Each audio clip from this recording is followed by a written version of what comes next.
รายงานปันเรื่องมาเล่าโอ้สู่กันฟัง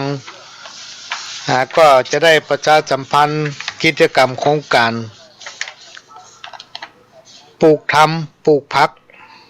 ตามหลักบวรตามโครงการของหลวงพ่อเจ้าคณะอำเภอเมืองเชียงใหม่และก็สำนักงานพัฒนาชุมชนอำเภอเมืองเชียงใหม่ได้ขยายโครงการนี้ถวายเจ้าคณะอำเภอเมืองเชียงใหม่พระเดชพระคุณหลวงพ่อเจ้าคุณเจ้าคณะอำเภอเมืองเชียงใหม่ก็ได้นำเมล็ดพันธุ์พักอย่างต่างๆเนี่ยมอบถวายให้เจ้าคณะตำบลพระสังฆาธิการวัดต่างๆในเขตของอำเภอเมืองเชียงใหม่ใน100 กว่าวัดรวมถึงเจ้าคณะตำบลในเขตอำเภออื่นๆ18 ตำบลพี่น้องท่านผู้ฟังก็ห้องว่ามันเป็นโครงการที่เสริมสร้างความเข้มแข็งให้กับสังคมชุมชนประเทศจะมั่นคงจะมั่งคั่งได้นั้นเจ้าบ้านจะต้องได้อยู่ดีกินดีพี่น้องท่านผู้ฟังเมื่ออยู่ดีกินดีแล้วก็ต้องปลูกฝังน้ำธรรมคำสั่งสอนขององค์พระสัมมาสัมพุทธตลาดใดที่น้ำธรรมคำสั่งสอนขององค์พระสัมมาสัมพุทธเจ้าฝังแน่นอยู่ในจิตในใจของคนเฮาบ่เสื่อมบ่คลายแล้วก็ถ่ายทอดเหมือนกับครูบาอาจารย์เหมือนกับปู่ย่าตายายเฮาเปิ้นปฏิบัติสืบตามกันมาเป็นหลายร้อยหลายพันปีนะเฮาต้องยึดเอาหลักธรรมให้อันเป็นคำสั่งสอนขององค์พระสัมมาสัมพุทธองค์เจ้าท่านผู้ฮู้ทั้งหลายพยายามค้นหาแล้วมาถ่ายทอดเอาหัวใจมาอู้ธรรมะพื้นฐานของเจ้าบ้านที่เฮาปฏิบัติได้ง่ายๆเข้าใจง่ายฟังถ้าไผ่นำไปไว้ในจิตในใจยึดเอาธรรมะพื้นฐานศีล5 ข้อนั้นไว้ในจิตในใจความผาสุกก็จะเกิดขึ้น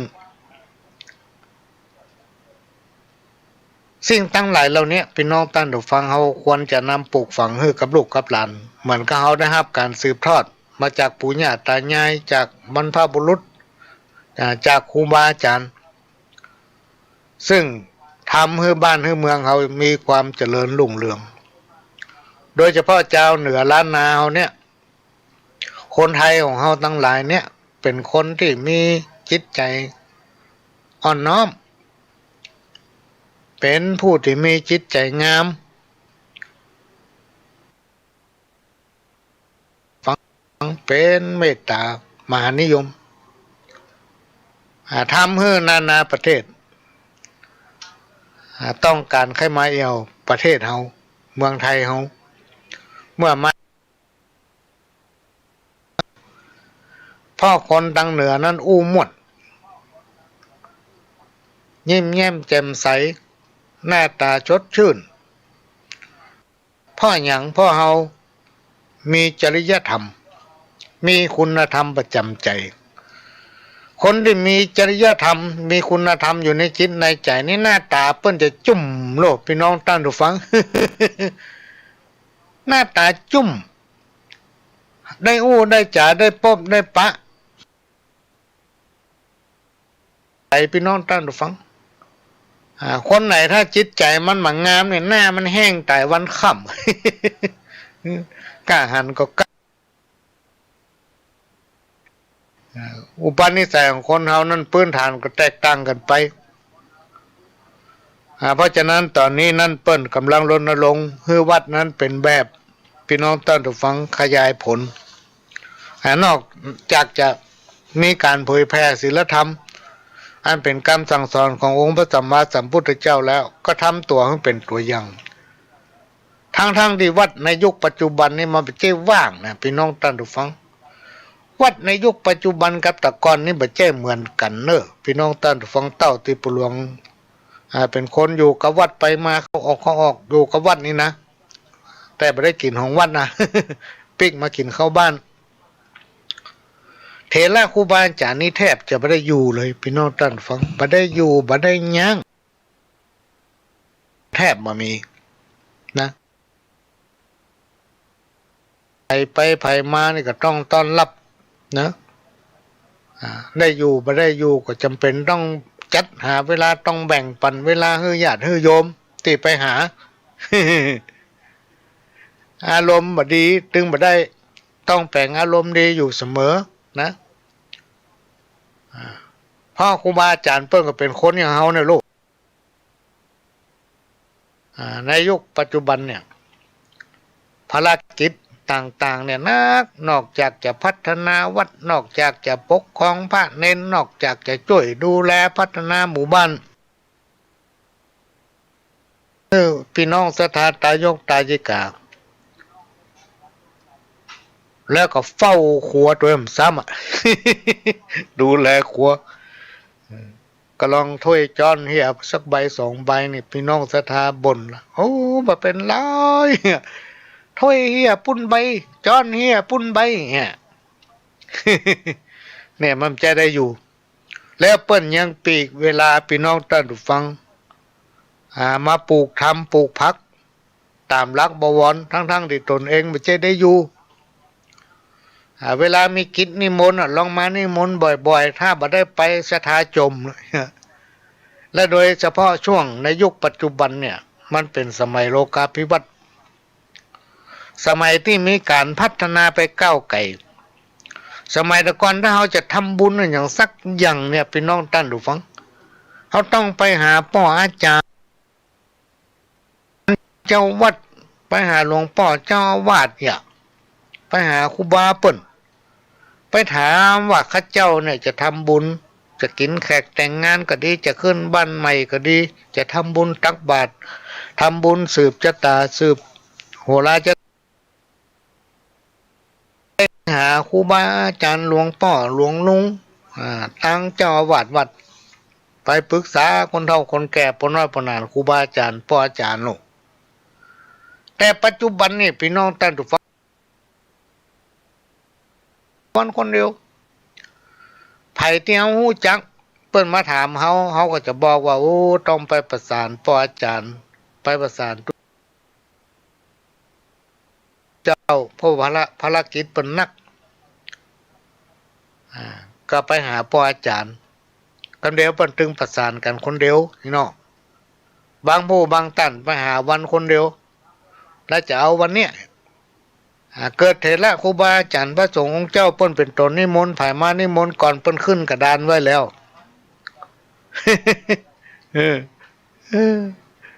เปิ้นขึ้นกระดานไว้ละนิมนต์บ่ได้เปิ้นติดโคตรฮือเปิ้นหำมะเนี่ยที่ตั้งปุ่นยังไปตั้งเพมันมาเนี่ยนิมนต์บ่ได้กำได้กับตัวไปหาวันคนเดียว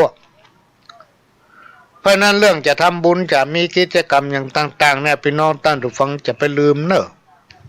ที่มาอู้ย้ำบ่อยๆนี่ก็คือว่ามันมีความเจริญรุ่นหน้าแล้วก็บ้านจองเนี่ยมันขยายนักขึ้นพี่น้องท่านผู้ฟังอย่างบางบ้านเนี่ยเก้าบ้านมันได้แต่มีสัก30-40หลังแล้วมันมีบ้านจัดสรรมีพี่น้องตั้งเหนือตั้งใต้บอกว่าแจ็คจินหินแห่ฝรั่งหลายๆประเทศมาอยู่รวมกันคนทางบ้านเฮาตั้งเหนือตั้งใต้เป็นครอบครัวลูกๆหลานๆเนี่ยขยายผลไปเรื่อยๆมันมีประชากรเป็นจำนวนนักเพราะฉะนั้นเวลาเฮามีงานเฮาบ่เข้าใจอันหยังพี่น้องท่านผู้ฟังก็ฮือสอบถามฮือไปถามเปิ้นคนฮู้นะถามเปิ้นคนฮู้แล้วการงานนั้นๆ ก็จะเป็นไปนะเรียบร้อยอันนี้ก็มาเล่าสู่กันฟังเพราะหันมีหลายที่มีปัญหาเรื่องเนี้ย ก็มาอู้ให้ฟัง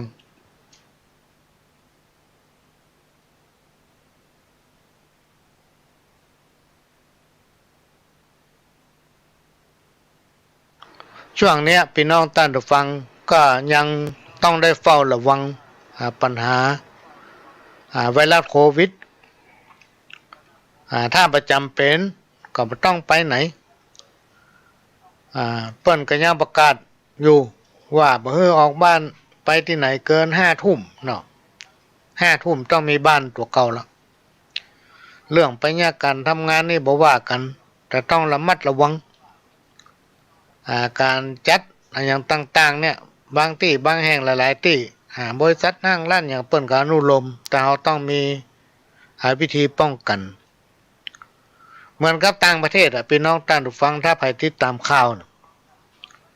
เพราะว่ามดละปอดไล่ตอนนี้มันมีละเชื้อไวรัสโควิดมีละก็ตื่นกันออกเอวสถานที่หั่นสถานที่นี่เหมือนกับเพิ่นแพร่ภาพเป็นข่าวเฮาได้ฮู้ได้หันเผลอไปก็เดี๋ยวปิกคืนมาทำเนี่ย โลกน้ำปิกต้องห่วงเพราะว่าคนไทยของเฮานั้น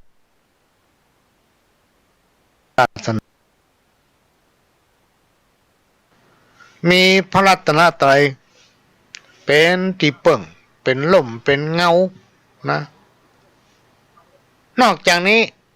นอกจากพระรัตนตรัยเฮาก็ยังมีพระสยามเทวาปกป้อง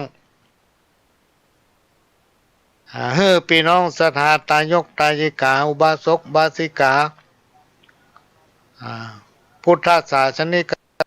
ชนพุทธบริษัททั้งหลายได้อยู่เย็นมีพระสยามเทวาธิในล่มผ้ากาสาวพัดพระรัตนตรัยก็คือพระแก้วเจ้าทั้ง3 ประการคนไทยเราเป็นคนที่ใจบุญอยู่ประจำจิตประจำใจเทวดาย่อมคุ้มครองรักษาคือรอดพ้นจากวิกฤตไวรัสโควิดมันก็เลยวิทย์ไปเลยมาถึงเฮา ประหลวงได้มีโอกาสได้นั่งอู้กับท่านผู้ฮู้คนหนึ่งพี่น้องท่านผู้ฟังเพิ่นบอกว่าประหลวงต่างประเทศที่มันมีโรคโควิดระบาดหนักขนาดนั้นเพราะอันหยัง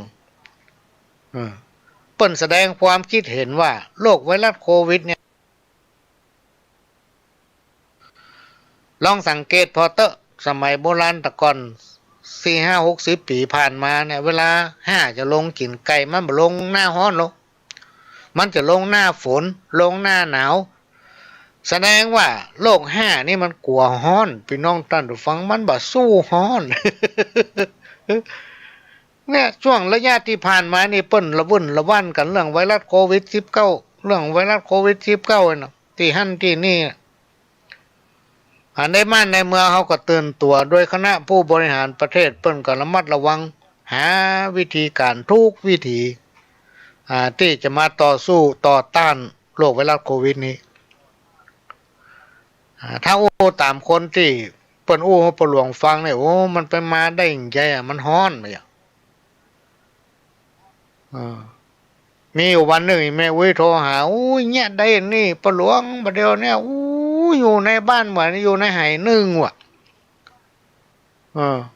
อยู่ตำหุ่มไม่ก็บ่ได้อยู่ที่ไหนก็บ่ได้ลมก็ถึงบ่มีอย่ามาฮ้อนแตะฮ้อนว่ากันแจ้งมาก็ฮ้อนไรหรอก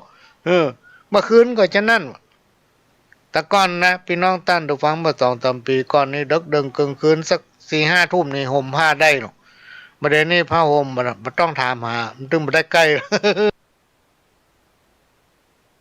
พี่น้องท่านผู้ฟังโรคไวรัสโควิดมันกลัวความร้อน น่าบุญนะมันกลัวความร้อนมันเข้ามาบ่ได้ในต่างประเทศอากาศมันหนาวมันเย็นมันคาบอยู่ตำนั้นอ่ะ เปิ้นก็เลยแนะนำ อู้ฟังว่าตำห้างตำอย่างนี้นะปะหลวงจะไปฟังเข้าเด้อเนอะไปฟังไปที่คนหลายๆเตือกเพราะว่าอากาศมันชื้นอากาศมันเย็นว่ะโอ้เป็นอย่างนี้โลยเนาะ อันนี้ก็เอามาอู้กันฟังเฮือมันสมกับเป็นรายการสาระสปะน้อยอันปันเรื่องก็จะนำเอาประสบการณ์ตัวเองเนี่ยมาอู้ฟังพี่น้องท่านทุกฟังอู้ฟังครับเมืองเชียงใหม่ตามโครงการของหลวงพ่อเจ้าคุณเจ้าคณะอำเภอเมืองเชียงหลวงพ่อเจ้าคณะจังหวัดเชียงใหม่อำเภอหลายๆอำเภอ20 กว่าอำเภอเนี่ยโดยมีท่านผู้ว่าราชการจังหวัดป่อเมืองเชียงใหม่ของเขาเนี่ยเป็นเก้าเป็นประธานไม่ใช่เป็นเก้าเป็นคนเป็นหัวหน้า ก็เป็นเก้าจะปวดแข้งปวดขาจะไปในยากเนาะเป็นประธานหันชอบในการรณรงค์ให้หมู่บ้านชุมชนสร้างความเข้มแข็งตามโครงการปลูกผักตามหลักบวรทุกวัดพี่น้องท่านผู้ฟังตอนนี้เริ่มมีการทำสวนครัวในวัดวัดหลวงอ้อนี่ก็ทำละตอนนี้ผักกำลังออกเต็มแปลงทั้งนี้ทั้งนั้นเพื่อจะได้เตรียมต้อนรับคณะของต้านผู้อำนวยการปปสภาค 5โดยป้อกำนันตำบลสันปีเสื้อป้อกำนันคำดีบุญสละและคณะกลุ่มแก่นนำคณะชลบกลุ่มอสมกลุ่มแก่นนำพี่น้องประชาชนบ้าน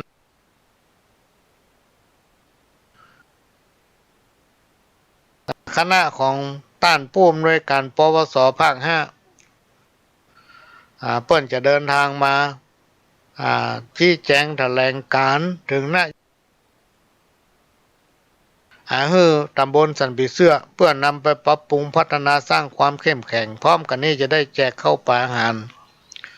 พร้อมกำเมล็ดพันธุ์ผักตามโครงการปลูกผักตามหลักบวรเนี่ยที่ผู้ที่มาร่วมงานในวันนั้นในวันที่9เนี่ยก็เลยรวดทำพืชผักสวนครัวต้อนรับคณะกองต้านปปสภาค 5พร้อมกับพี่น้องกลุ่มแก่นนำในตำบลสันผีเสื้อกำเดียวถ้าเป็นไปได้ก็มีเมล็ดพันธุ์ผักก็จะแบ่งเอาปั่นฮื้อ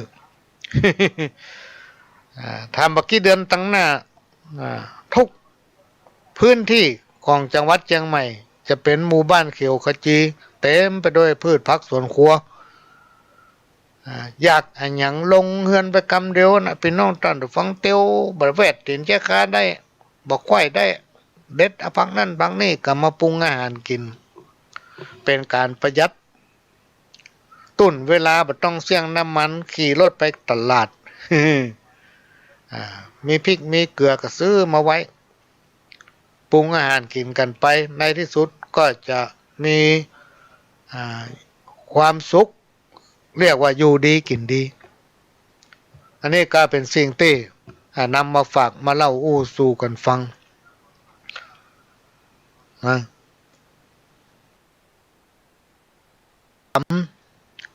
บุญเป็นมิตรในทุกที่บุญคอยช่วยเหลือเอื้ออารีบุญทำให้พ้นราคีปลอดจากโรคภัยเกิดในที่ดีนั้นดีแน่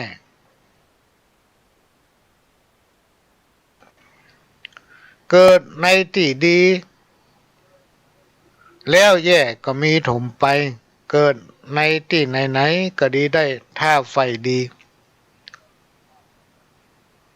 อันนี้เป็นคำสอนที่ปู่ย่าตายายครูบาอาจารย์เปิ้นได้อู้ไว้พี่น้องท่านผู้ฟังก็จำมา ก็มาอู้ก็จะเป็นน้องอู้หลายๆเตื้อ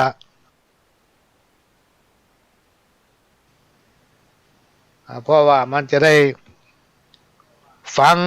แน่นอยู่ในหู ของพี่น้องท่านผู้ฟังท่านจะได้นำไปบอกลูกบอกหลานนะการทำบุญเนี่ยมันดีอย่างใดพี่น้องท่านผู้ฟังเฮามีนิดๆหน่อยๆก็ทำไปตามกำลังของเฮาเมื่อเฮาทำแล้วมันม่วนอกม่วนใจจะได้บุญบ่ได้บุญอยู่ที่ใจเฮาพี่น้องท่านผู้ฟังถ้าเฮาตั้งใจทำบุญย่อมเกิดตกน้ำบ่ไหลตกไฟบ่ไหม้เหมือนกับกรรมที่ว่าทำบุญกันเตอะมันบ่เสียหลายจักได้สบายในวันตั้งหน้าเวลาไปวัดไปวาปะตู้บริจาคบอกว่าเป็นบำรุงกะน้ำกะไฟบำรุงวัดเป็นทุนการศึกษาพระเนนเป็นทุนในการจัดซื้ออาหารถวายเพล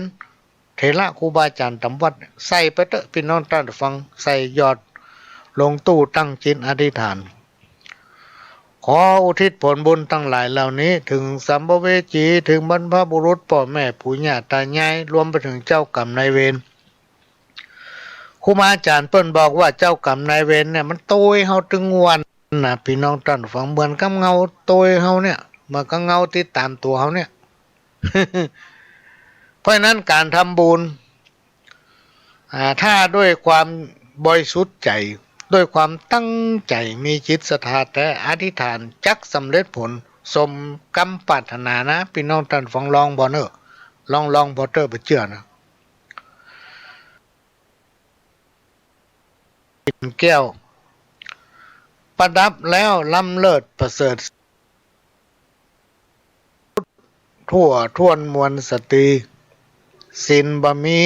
เสียมยศบ่งดงามสินเป็นเดิมเสริมคุณบุญประกอบบ่ชื่นชอบสูงส่งด้วยองค์สามกายวาจาพร้อมจิตจริตงามบ่มีความโศกเศร้าทุกเจ้าเย็นเมตตาเฮือสว่างโศกพบสุขพาโลกฮือลำเข็นความร่มเย็นเป็นสุขจักเกิดด้วยเมตตาเพราะเมตตานั้นการุณค้ำจุนโลกกำจัดโศกสว่างทุกข์เป็นสุขสีทุกข์ทั่วหน้ามวลสตรีนะจะอยู่กันสุขสวัสดีเนอะพี่น้องท่านผู้ฟังทั้งหลายคนเฮาเนี่ยเกิดมาอายุบ่ถึง100สักคนพี่น้องท่านผู้ฟังบ่เหมือนเขาก็ตายเฮาก็ตายเพราะฉะนั้นเฮาใจช่วงระยะเวลาที่เฮาเกิดมาเป็นคนเนี่ยสร้างสมไปทำไปพี่น้องท่านผู้ฟังบ่ท่ากดท่าแก้บ่ท่าจังไผบ่ท่าไปว่าคนนั้นว่าคนนี้นะพ่อมาเมินมันก็ตายเฮาก็ตายเหมือนกันนะ แล้วไผก็บ่สามารถที่ฮู้ได้ว่าตายแล้วไปไหนตายแล้วไปเกิดเป็นหยังจะได้เกิดเป็นคนทำก่อเนี่ยตึงเกิดมาเป็นคนเพราะฉะนั้นก็แสวงหาสิ่งที่ดีๆนะสร้างความสมานฉันท์อยู่ด้วยกันด้วยความสมัครสมานสามัคคีนะบ่สร้างความแตกแยกบ้านเฮาเมืองเฮาที่มันอยู่ได้เฮาได้อยู่ดีกินดีถึงวันนี้เพราะเปิ้นมีความสามัคคีเปิ้นบ่มีความแตกแยกถ้าท่านผู้ฟังไผมาตีกระตึงบ่แตกมันก็มือถึง5 นิ้วถ้ามาทำงานพร้อมกันน่ะงานนั้นๆสำเร็จแต่ถ้ามือ4 นิ้วนิ้วจี้นิ้วกลางนิ้วนางนิ้วก้อยบ่ยอมทำเนี่ยมีกันนิ้วโค้นิ้วเดียวมันเนี่ยอย่างได้พี่น้องท่านผู้ฟังอันนี้เปรียบเทียบให้ฟังว่ามันจะต้องร่วมด้วยช่วยกันความสังคมนั้นจะอยู่เย็นเป็นสุขหรือว่าบ่อยู่เย็นเป็นสุขขึ้นอยู่กับพี่น้องชาวบ้าน ขึ้นอยู่กับพี่น้องชาวบ้านเพราะฉะนั้นโครงการปลูกทำปลูกพักตามหลักบวรเนี่ยพี่น้องท่านผู้ฟังมันสุดยอดคนเฒ่าถ้ามีศีลมีธรรมอยู่ในจิตในใจความกระด้างกระเดืองทิฏฐิอย่างต่างๆเนี่ยมันลดพี่น้องท่านผู้ฟังลดไปแล้วก็หายไปเมื่อทุกคนจิตใจเป็นศีลสิ่งให้ขาดเนี่ยถึงมาใกล้อุปตวะกังวลโอนตรายทั้งหลายเนี่ยมันถึงมาใกล้สิ่งบดีที่จักมาบังเกิดมันก็หายไปผ่อนนักผ่อนเบาแล้วก็หายไปในที่สุดความทุกข์ความยากกระจักบ่มีเพราะหยังเพราะเรามีความสมัครสมานสามัคคีรวมกันเป็นหนึ่งพริกบ้านเหนือเกลือบ้านใต้ถ้อยทีถ้อยอาศัยคนตะกอนเปิ้นยังเปรียบเทียบให้ฟังว่าเกลือก้อนเดียวพูดด้วยกันได้กุ้มเท่าตายเปิ้นสมมุติให้ฟังพี่น้องตามตัวฟังเขาจะไปยึดติดนะอันยังสักยังเลย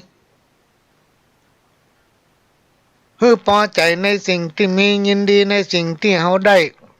บ่ยินดียินร้ายนะ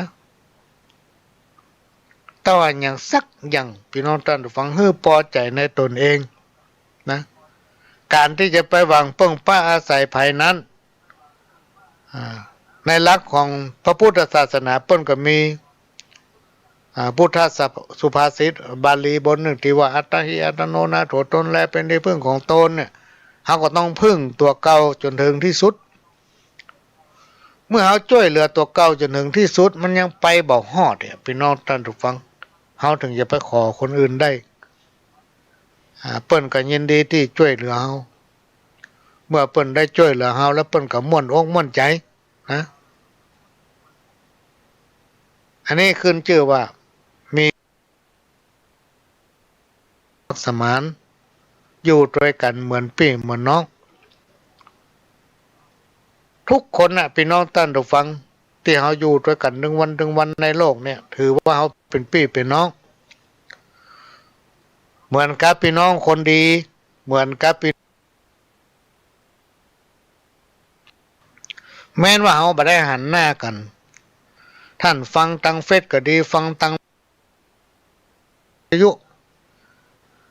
บอกว่าจะเป็นสถานีคลื่น98.775คลื่นธรรมะของชุมชนวัดห้วยตองซักตำบลขวางเปาอำเภอจอมทองจังหวัดเชียงใหม่คลื่นพัฒนาคุณภาพชีวิตของวัดหลวงประแดงมหาวิหารเพื่อการศึกษาพระพุทธศาสนาและวัฒนธรรมของวัดฝ่ายหินถือว่าพี่น้องท่านผู้ฟังทั้งหลายนั้นเป็นญาติถ้าเฮาบ่ใช่ญาติเฮาบ่ได้ทำบุญร่วมกันมาตั้งแต่อดีตชาติปางก่อนพี่น้องท่านผู้ฟังชาตินี้ผมนี้เฮาต้องบ่ได้มานั่งฟังกันการที่เฮาได้ฟังกันนี้เพราะเฮาเป็นพี่เป็นน้องเป็นพ่อเป็นแม่เป็นญาติกันมาก่อนนะทุกอย่างพี่น้องท่านผู้ฟังถ้าเฮามีการปรงตกที่เฮามีต่อกันเนี่ยบางสิ่งบางอย่างพี่น้องท่านผู้ฟังคนเฮามาลูกหลายพ่อหลายแม่มันย่อมจักกระทบกระทั่งกันมันกับถ้วยกับจานเนี่ยมันถึงฟัดกันพ้องบ่เหลือเขี้ยวกับลิ้นมันยังกัดกันพี่น้องท่านฟังบางทีเขากินอย่างไปล้ำๆเนี่ยครบสลิ้นตัวเก่าก็มีเพราะฉะนั้นมานานาจิตตังมันต้องมีพิษพ้องมองใจกันพ้องก็เฉยอภัยกันได้ก็อภัยกันกันอย่าไปโคตรกันครูบาอาจารย์เปิ้นบอกบ่ดีแจ้งไผแจ้งเปิ้นตายเฮาจะตายก่อนนี่โนแจ้งเปิ้นสิหายเฮานะคนที่เฮาแจ้งเปิ้นจะฮู้มันถ้าว่าอย่างไผว่าเปิ้นแล้วมันจะเข้าตัวเก่าบ่ดี รูบาอาจารย์บอกไล่เบียดเบียนเคี่ยนตีปาณีลักษ์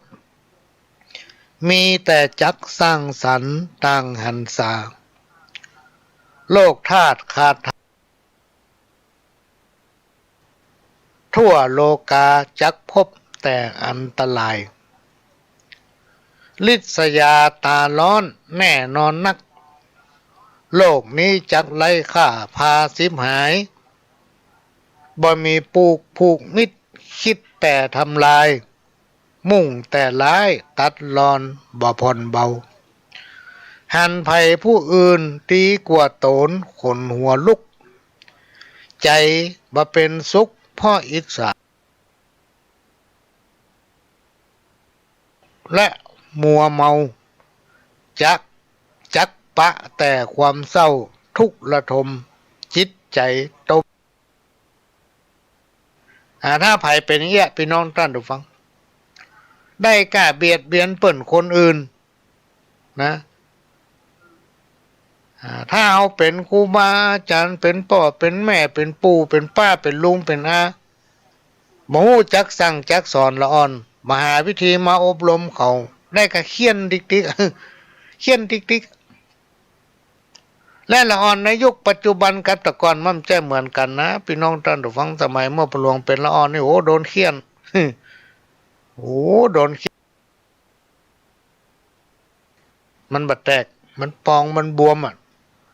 ไม่อันบาเล่นเอามาบุบน่องเขาถามโดนเขียนนะและละอ่อนในยุคปัจจุบันกับแต่ก่อนมันแจ้เหมือนกันพี่น้องท่านผู้ฟังจิตใจการพัฒนาสุขภาพร่างกายของคนนะเพราะฉะนั้นจะต้องมีเหตุมีผลละอ่อนมาถึงจะฟังถ้าเมากระเคียนการอย่างติ๊กยังกินข้าวติ่งแต่ประเดี๋ยวนี้กินข้าวมันเป็นอย่างเพราะว่าคนส่วนใหญ่มันจะกินข้าวด้วยกันเป็นวงเนาะเหมือนนานๆถ้าวันหยุดมันจะมีเรื่องก็สั่งสอนลูกหลานมันมันจะอย่างให้เขาฟังสิ่งที่ดีๆสิ่งที่บดีบ่ต้องเข้ามาในบ้านนะแล้วอันยังก็จ้างในบ้านก็บดีออกไปทางนอกพี่น้องท่านผู้ฟังบัดนอไปเล่าไปไปฟัง เพราะว่ามันเป็นเรื่องของเขาเป็นเรื่องของเขา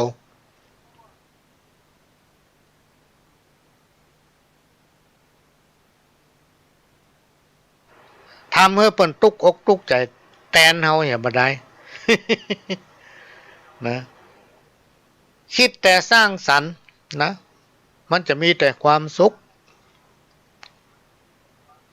โลกธาตุก็คือสุขภาพร่างกายของเฮาเนี่ยพี่น้องท่านผู้ฟังสุขภาพร่างกายของเฮาเนี่ยมันจะต้องใสหน้าตาก็จะต้องชุดชื่นเนาะบ่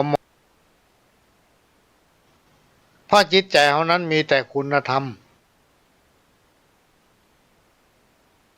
มันก็มีเมตตาถ้ามันมีเมตตามันมีศีลมันมีธรรมมีกับคนอิจฉาริษยาหันแก่ตัวกันหมดพี่น้องท่านบอกว่าโลกจักพบแต่อันตรายเพราะความอิจฉาตาร้อนเนี่ยมันบดีโมหะตัณหาทิฏฐิเนี่ยมันบดีนะถ้าเขายังหมกมุ่นอยู่กับมันแม้นว่าเขาจะมีความสุขสำราญจะได้กระจ่างเด้อจะแก้วแหวนเงินคำนี่แต่กระเป๋าพบเสียงอยู่ในตึ้งม่วนเพราะอย่างเพราะจิตใจของเฮานั้นมันขาดศีลขาดธรรมคนอื่นๆก็พลอยเป็นไปด้วยป้ากับคนประเภทนั้นครูบาอาจารย์เลยบอกว่าจะไปคบกับคนผ่านคนไหนถ้ามันคิด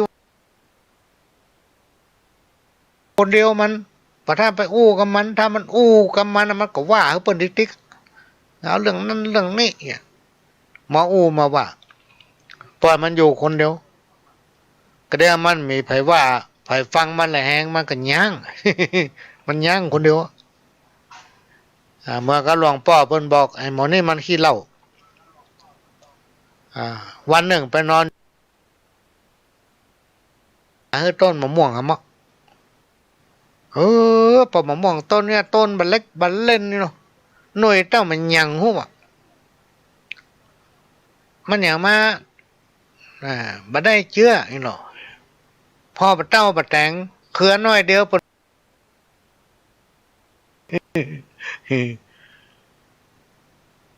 เนี่ยพี่น้องตั้นดูฟังเขาจะไปมัวเมาแต่อิจฉาริษยาสิ่งที่บดีโดยเฉพาะคนพาลเนี่ยเอาหู้วันนี้ใส่มันเป็นคนพาลอย่าไปใกล้มันจะป้าเขามัวหมองจิตใจเขาจะตอมเหมือนครูบาอาจารย์อิจฉาริษยาเนี่ยมันบดีเพิ่นว่ามันบดีก็หื้อหนีไกลเลิศทำให้เกิดสุขรู้โตดทุกบาผันแปรแก้ปัญหาทุกผิดคิดหูตันจักนำชีวาเอาตัวรอดให้ปลอดภัยภัยไร้ปัญญาจักปาตุกบสุขขีตึงความชั่วความบดีบ่ฮู้ว่ามีอยู่ที่ตรงไหนความโง่เขาเสาโชดจะโทษไผเป็นทุกข์ใจเจ้าค่ำจนวันตายสิ่งไหนเตียวหู้มันจะทำเขาเป็นทุกข์พี่น้องท่านผู้ฟังจะไปใกล้มันหนีมันไกลๆถ้าเขาเข้าไปใกล้มันจะทำเขาทุกข์อกทุกข์ใจลงอันใดที่มันเป็นกิเลสที่มันจะปาเขาตลอดเปิดเปิงแล้วก็ปะกับความทุกข์ความยากเนี่ยพี่น้องท่านผู้ฟังมันเป็นธรรมดาคนเราจะต้องมีความทุกข์ความสุขเป็นธรรมดาแต่ว่าบางอย่างที่เพราะว่ามันบดีเนี่ยเขาสามารถหลีกเลี่ยงได้นะหลีกเลี่ยงได้อันนี้ก็มาฝากในวันนี้ผู้ใดประพฤติธรรมทำอยู่หู้รักษาทำก็มาคุ้มครองให้ผ่องใสเหมือนมีมิตรดีอยู่เป็นคู่ใจป้องกันภัยเตือนมิตรคิดระวังคอยจี้ถูกจี้ผิดเป็นเหมือนขอบเขื่อนกำแพงบังด้วยพลังแห่งธรรมะและผลของกรรมดีกรรมที่เราได้ทำมาเนี่ยพี่น้องท่านผู้ฟังมันเหมือนเงาที่ตามตัวเราดังที่กล่าวมาแล้วเรายังกึดมาได้เลยว่าเมื่ออดีตชาติเราได้ทำมันอย่างมาพ่อง เราได้ทำอย่างมาพ่องมันถึงมีถึงดีถึงให้พี่น้องท่านผู้ฟังในเมืองคนเราเนี่ยเวลาศาลเปิ้นจะตัดสินอย่างเนี่ยเปิ้นก็ต้องมาพิจารณาถึงความดีความบดีแล้วมาจั่งกันว่ามันครึ่งกันกอแต่ในโลกวิญญาณเนี่ยมันหมีพี่น้องท่านผู้ฟังถ้าไผดับจิตตายไปเนี่ยมันหมีต้องมาพิจารณาความดีความชอบอันนั้นอันนี้เนี่ยหมี เนี่ยเปิ้นถึงบอกว่าเวลาคนเฮาเนี่ยอาจจะเสี่ยงจิตจากโลกไปเนี่ยอำนาจแห่งกรรมเนี่ยมันจะจักนำไปพี่น้องท่านผู้ฟังเปิ้นถึงนิยมครูบาอาจารย์คนเฒ่าคนแก่พ่อแม่ปู่ย่าตายายเวลาคนจะตายสมัยก่อนเนี่ยเปิ้นจะนิมนต์พระนิมนต์ทุกเจ้าเถระไปสอนศีลสอนธรรมหรือเอาธรรมไปเทศน์ให้ฟังเพื่อตั้งอกตั้งใจนึกถึงคนงามสิ่งที่บดีจะไปกึดถ้ากึดอันใดมันเป็นอันนั้นมันไปทางนั้นมันเป็นอำนาจแห่งบาปเป็นอำนาจแห่งกรรมที่จักนำเขาไปสู่อบายภูมิพี่น้องท่านผู้ฟัง ถ้าไปกึดถึงสิ่งที่ทำบดีไว้มันจะไปลงนรกว่ะ ถ้ากึดถึงสิ่งดีๆจิตใจผ่องใสบกคุณมัวเป็นน้องท่านผู้ฟังเมื่อเสี่ยงชีวิตตายไปจิตวิญญาณจะได้ไปสู่สุคติสัมปรายภพโดหู้เหตุปุ่น เนี่ยมีคนโทรมาถามประหลวงหลายเตื้อหลวงประหลวงคนเขาตายแล้วไปไหนโอ้ตายแล้วถ้าบ้านกีดก็ไปวัดนะกับแม่เนาะแล้วลูกจากวัดเราไปไหนไปเหี่ยว ไปจงดับความโกรธด้วยสติปัญญาตลาดใดที่เฮายังมีสติปัญญาเนี่ยพี่น้องท่านผู้ฟังครูบาอาจารย์เพิ่นบอกว่าบ่มีหยังที่คนมนุษย์เฮาจะทำบ่ได้บ่มีหยังที่คนมนุษย์เฮาจะแก้ไขบ่ได้นะเพราะเฮามีสติปัญญาเพิ่นก็เลยบอกว่าจงดับทิฐิด้วยปัญญาคือใจปัญญาเฮาชนะทุกอย่างอ่ะพี่น้องท่านผู้ฟังเหมือนกับเคยอู้ในรายการหลายเตื้ออย่างเฮาเป็นแม่ค้าเนี่ยเฮาเป็นคนขายครัวเป็นเซลแมนเป็นนายหน้าเป็นหยังก็แล้วแต่ถ้าแปลงหน้าไก่ไว้มีทิฐิเหี้ย มาอ่อนมาง้อไผอ่ะไปกล้าขายหยังก็เจ๊งพี่น้องท่านผู้ฟังเพราะมันมีทิฐินะมันมีทิฐิเนาะ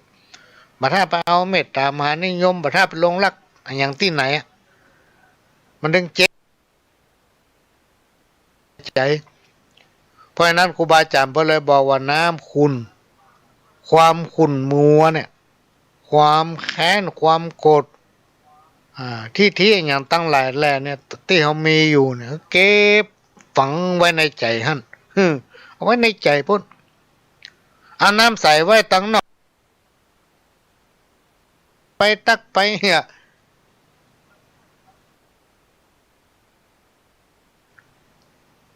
เหมือนกันมีอุ้ยนั่นตำน้ำพริกไปขายกัดน้ำพริกน้ำพริกบะทวนเน่าน้ำพริกบะเขือส้มน้ำพริก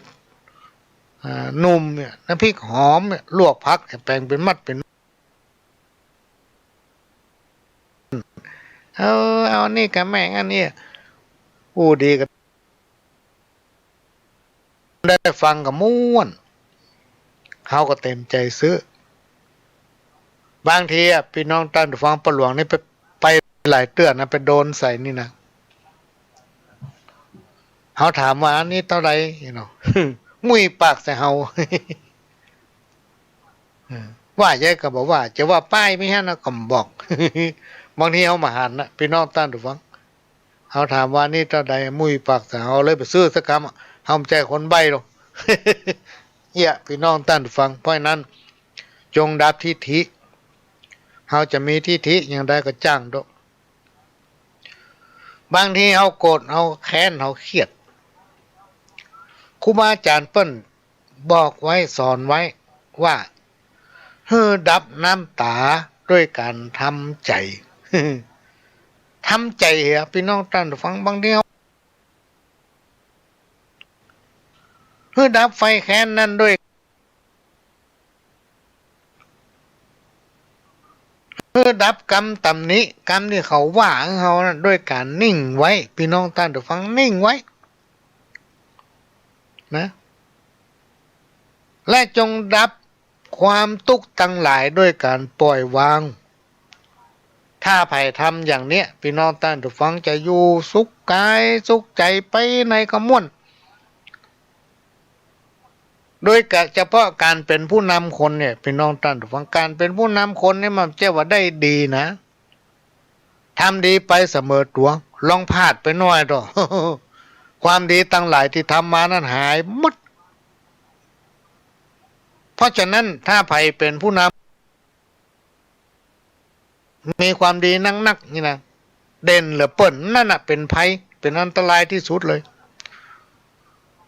ยึดเอาคำสอนของครูบาอาจารย์ที่เปิ้นบอกว่าจงดับความโกรธด้วยสติจงดับทิฐิด้วยปัญญา เก็บน้ำตาไว้ด้วยการ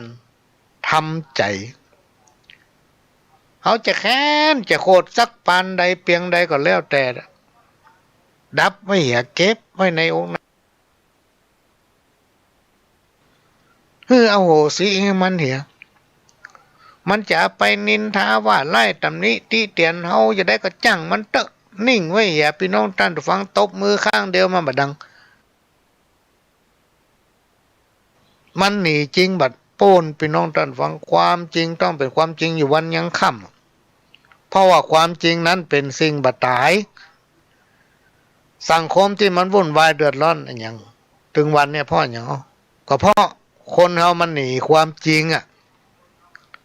มายอมรับความจริง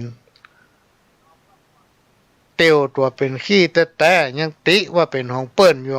ไปนั่งแซงเข้ามาฮีโล คนเฮามันยอมรับความจริงเหมือนกับแต่ก่อนเปิ้นหลวงไปตัวครูบาอาจารย์เปิ้นไปเทศน์เปิ้นได้โอ้ถึงว่ามีคนคนหนึ่งนั่งรถเดินทางไกลเนาะไปจากต่างจังหวัดและรถนั้นเปิ้นเดินเป็นเวลาลงสมมติว่าออกจากนี่9 โมงเนี่ยก็จะต้องไปถึงปุ้น11 โมงเนาะเปิ้นจะต้องจอดอยู่ที่เดียวพอวิ่งได้ชั่วโมงต้องจอดสัก15 นาทีแล้วก็วิ่งต่อตั้งหันประกบไปจอดไหนละเพราะเปิ้นต้องทำเวลาของเปิ้นมีคนคนหนึ่งปวดสุมาเตอแค่ขี้บนรถโอ้กันหน้าแดงตึงแดงตัง อดมาได้ละแหงเอิ้นใส่คนขับว่าขอจอดสักกำเตอลุงแค่เหี่ยวอีหลอ เนี่ยมันยอมรับความจริงอ่ะพี่น้องท่านผู้ฟังไม่ว่าสุมาเตอเฮาแค่ขี้มันก็อายเปิ้น คนขับก็แต่งบ่ได้ยินเพราะมันใจเวลาจอดเปิ้นไปเข้ามันให้ทนบ่ได้ละแหงจอดเดี๋ยวนี้อีหลอถ้าบ่จอดมีเรื่องอีหลอโอ้คนขับเนี่ยใดเนี่ยจะเป็นได้จอดให้มัน ลงคันไดรถเกือบบ่โป้นพรวดลงตีนคันไดรถนั่นล่ะ ลวดแม่มันเนี่ยเลยอีหลอ เนี่ยคนเฮามันยอมรับความจริงบางทีตัวเต็มงอนปิดไว้เฉยเรื่องตัวนี้ทำเป็นหมู เนี่ยมันมีนะพี่น้องท่านผู้ฟังคนเฮาเนี่ยครูบาอาจารย์บอกว่าเหมือนไก่พี่น้องท่านผู้ฟังลองนึกพอเถอะบ่มีไก่ตัวไหนที่จะคุยออกไปตั้งนอกมันจะคุยเข้าหาตัวเก่ามันติ๊กๆ บ่มีไก่ตัวไหนที่จะคุยไปตั้งหน้าคุยให้คนอื่นอันนี้ก็เอามาเล่าสู่กันฟังก่อนจะถึงกรรมสปะนะพี่น้องท่านผู้ฟังก็จะเข้าซึ่งก็อ่านไปหลายเตื้อเหมือนกันนะแต่วันนี้เพิ่นส่งมาใหม่เขียนส่งมาใหม่กินข้าวแรงแล้วอีเกี้ยวมาหาบอกว่าบัทาผัวมันขี้เหล้าเดือดว่าต่อยตีไล่บุบลูกเต้าให้หล่นลงเฮือนเศร้า คนขี้โมโหโกธาเดือดเงาบุบเผียวหม้อเข้าเตาไฟบุบถ้วยบุบจอนหม้อหนึ่งซึ่งไหหม้อเข้าเตาไฟลุปังแตกบ้างข้าเจ้าถูกอุ้มลูกหนีไปนอนอยู่ห้างกลางดอนนามืดมิดฝนก็ซ้ำมาตกหัวอกก็มาคิดจักห้องไผได้สักคนซ้ำฟ้าก็ห้องฝนก็ปอฝนลมก็ปอลมหนาวเย็นจุ่มเสียงข้าเจ้าขอไขสารฮื้อที่เพี้ยน ต่างให้คนฟังหูไว้ลูก7-8 คนพ่องก็ได้ใจหมอกพ่อน้องได้ยังมีสั่งสอนลูกนั้นมันมีแต่ตีบ่สอนดีๆเหมือนเปื้อนเจ้าบ้านข้าเจ้าตุกใจอยู่แต่เสียงทานหาวางสุบานยากนักหูตึงเข้าของเงินทองสิ่งทรัพย์มันจักมีได้จะใดเหล่าจีนมีไก่แสนไก่ข้ามมืดเพียงใดซะเอาจนได้ข้ามมาแล้วเหยลูกเนอก็ให้เป็ดหมูงัวควายก็ห้องผัวข้าเจ้าไปเสาะหาเลี้ยงต้องกินอู้กันดังมันสั่งบักกึดลูกอยู่ตั้งหลังบ่มีสักกำอาหารยัดใส่หากไปเมื่อแรงไก่กามาเมื่อเจ้าจิ้งจะปิกปอกคืนมาข้าเจ้าโมโหโกธาเดือดเงาพอมันมาถึงก็วิ่งเข้าเตาไฟกำเอาโคกพริกไล่บุบหม้อนึ่งซึ่งไหบุบควายเตาไฟบ่เหลืออย่างซากน้อย อันนี้ได้ผัวคิดเล่าผัวเวลาไปหาได้เงินได้ทองมาพากันไปกินเหล้าเรื่องเพื่อนเรื่องฝูงอยู่ด้วยกันเป็นวง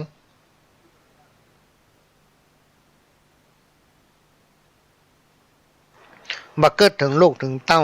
รอกินข้าวอยู่บ้านปีกบ้านมาเจ้าไปซ่องกินข้าวในเตาไฟเมียได้นึ่งข้าวเพราะแต่ว่าแมลงไม่ได้ซื้อเข้ามาสักกำโคตรบุบมนึ่งซึ่งให้ละอ่อนห้องละอ่อนให้กับเขียนกตีอย่างเดียวมาสั่งมาสอนอันเนี้ยพี่น้องตาดูฟังเป็นท่าหอนสอนใจข่าวบนเนี้ยอันนี้ก็เป็นเรื่องที่นำมาอ่านให้ฟังฝากไว้เป็นคติเตือนใจข้าวน้ำตาเมียหลวงนี่ลูก มันเป็นจะได้ล่ำเรือน้ำตาเมียหลวงนี่แสนสงสารบัวบานกาบย้อยวังเกาะจ่องห้อยผัวแป้งเตรียมขวนทุกวันข้ามืดตื้อตีบตันหมายจะรับฝันอยู่เฝ้าห่วมกันหลายปีจนมีลูกเต้ากำลังเยาว์หมอกฮักบ่เคยห่างหนีปัดวีหัวฟักจนนายใหญ่ขึ้นเป็นคนแต่ป่อเจ้านั้นบัดตันเป็นผลผีสางมาดนสับสนปนปี้เมาเอวเหาะเหินบ่เมินไหนนี่เปลี่ยนใจไปมีแม่นะ ปล่อยแม่ทุกใจเววนต่ำจ้าปุนดีเพิดพิษหน้าอายคนทุกวันนั่งนิดไฟคิดสับสนสารวนบันิมเตี้ยงมั่นพ่อมหันไผคิดไปสอดดันทุกคืนวันข้ามมือเงินทองจ่ายซื้อไผบ่ฮอนฮื้อปันใดเขียมตั้งพี่น้องเปื้อนป้องตั้งหลายเปื้อนหันดูได้มาตุกหัวใจอันใดก็ต้องใจในปองไฟคิดยามเมื่อมีใจซ้ำกายแผงฤทธิ์บ่อพิษแผกได้เสือดาวพี่ดาน้องแล้วเปล่าเปิบไป ล่ำเปิงเป็นข้อข่าวน้องยามดึกละปิงกายปิงแนบทับจนลับตาม้อยเฝ้าเขียงท่าสุริยะเป่งแจ้งสะลอนก่อนจากดังฟืนดังไฟขาใจนึ่งเข้าบ่เคยจุกเจ้ากลับเข้ากับป่าหามาบกการทำกินสู่เจ้าใจแปลงพี่ยังบ่คิดทำจิตนายแหนงไปหลงฮักแปลงเมียน้อยเหลือค่าใบอินดูตาใบอินดูหน้าเมื่อปางข้าวคายากตุกลูกห้องป่อเฮยแม่เลยคุณมุกสะดุดเมื่อหน้ามาวนนึกหาสิ่งทรัพย์ก็อับก็โจรจักเป็นผจญสองคนลูกน้อยน้ำตาเมียหลวงขับปวงดอกสร้อยน้องไหลยาวลอยล่องน้ำลงแผ่นพระสุธาไหลมาดังน้ำสมุทรตากว้างกงกาโอ้พี่น้องตั้งเดี๋ยวฟังอันนี้มันมีแต่หลายคนเปิ่นมาฟังโอ้ก็เป็นน่าดูเนาะ10 นิ้วเข้าหากันมีอย่างซากอย่างตั้งคนตั้งไม่มีอยู่ลายหนึ่งบุบุญมหาประหลวงถึงบ้านพี่น้องตั้งเดี๋ยวฟังโอ้ขอช่วยเตอะขอช่วยลูกช่วยผมกำเตอะตายแน่ถ้าไอ้พ่อมาช่วยผมนะไอ้โลก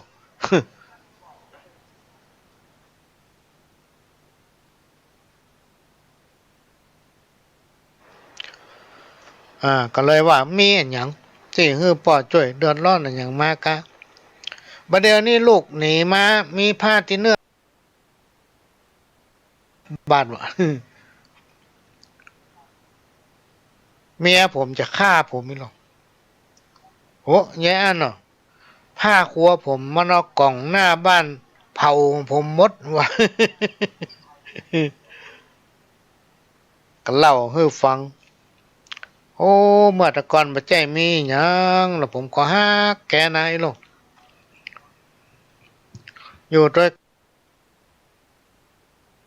นะป่ออันยังก็มีหมดประเดี๋ยวนี้อีโลล่ามีแม่ยิงเนี่ยมาหุ่มมาชอบมาฮักผมอ่ามันก็ตึงหู้นะมันก็บ่เคยว่าอย่างผมมีอยู่เตือนหนึงมันจะไปอบรมอย่างที่ไหนหมูผมก็ว่าไปเตอะเนาะผมก็ตึ้มไปไหนนะป่อผมอยู่บ้านเนาะแล้วก็กิ๊กผมมันมาหาคนเดียวมันนี่เนาะว่านะ มาหาผมคนเดียวเนาะแฟนผมมันว่ามันจะไป5 วันอาทิตย์กันหรอกจะปิ๊กมาวันเสาร์พวกเนี้ยโอ้เมื่อแรงปิ๊กมาแล้วปล่อยหรอก เป็นว่ามันเปิ้นเลื่อนมาไปสักกำปิ๊กมาก็มาซุปใส่ผมกับอีน้องหน้ากายมานั่งกินข้าวด้วยกันกินเหล้าด้วยกันมันก็โคตรที่ลงห้องผมขึ้นมาถาม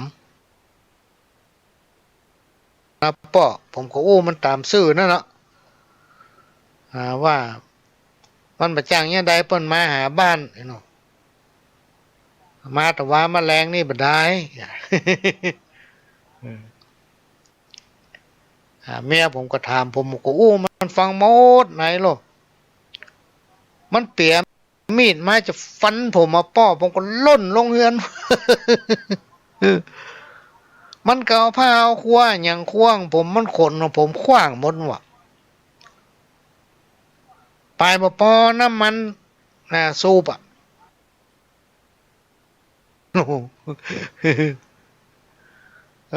ก็เลยบอกว่า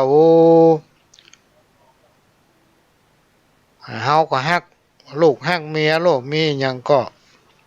ต้องซื่อสัตย์ต่อกันอันนี้ถือว่าเฮาทำผิดนู่นนี่น่านะพ่อผมผิดไปแล้วแต่ผม ก็มันฟังหมดผมสารภาพหมดเลยนะป้อไอ้เนาะอันนี้มันโทษประหารชีวิตโลไอ้เนาะโทษประหารชีวิตถ้าเฮาบ่สารภาพนี่มันแง่อย่างบ่ได้นี่เฮาสารภาพมันก็ประหารชีวิตคำเดียวกันฮะข้อได้เป็น5-6 เดือนบ่พี่น้องท่านฟังจิ้นจะเคลียร์มันลงตัวได้เนี่ยเหมือนกับข้าวบนเนี้ยน้ำตาเมียหลวงเนี่ยยามบ่มีตุกก็ตุกด้วยกันเกลือก้อนเดียวก็กัดกินคนก็กินกันนั่นพอเป็นดีมีห่างขึ้นมาหนีไปอยู่ตัวบ่อินดูตาอินดูหน้าเมื่อป่างข้าวคายากตุกเ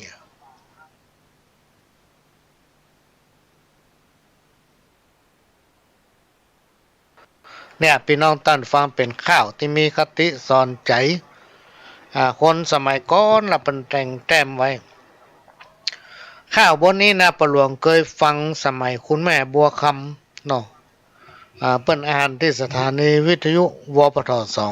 2แต่นี่น่าจะเป็นของแม่อำพรตันคำปวนบ้านสันกลางเนี่ยสันกลางเหนือเนี่ยเนาะส่งมาให้เหมือนละก็มาฟังกรรมเก่าสัก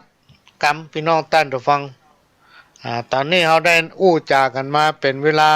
ชั่วโมงละชั่วโมงปลายแล้วเนาะขณะนี้พี่น้องท่านผู้ฟังก็กำลังรับฟังรายการสาระสปะหรือว่าสารธรรมกรรมเก่าจากสถานีวิทยุพระพุทธศาสนาแห่งชาติและสังคมขึ้นเพื่อทำ FM 104.50 เมกะเฮิรตซ์วัดไฟหินตั้งอยู่ตำบลสุเทพอำเภอเมืองจังหวัดเชียงใหม่นอกจากนี้ก็ได้รับการอนุเคราะห์เมตตาจากท่านผู้อำนวยการสถานีวิทยุคลื่นพัฒนาคุณภาพชีวิตของวัดหลวงประแดงมหาวิหารได้เมตตาลิงก์เอาเสียงรายการนี้สู่พี่น้องท่านทุกฟังและก็ได้รับการอนุเคราะห์เมตตาจากสถานีวิทยุโดยท่านผู้อำนวยการสถานีคลื่น98.75 คลื่น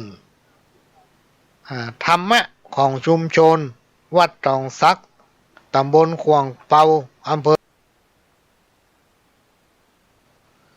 ดำเนินรายการโดยก้าวกับผมป้นหลวงสว่างธาตุอินจันทร์ประธานเครือข่ายกองทุนแม่ของแผ่นดินจังหวัดเชียงใหม่และ8จังหวัดภาคเหนือ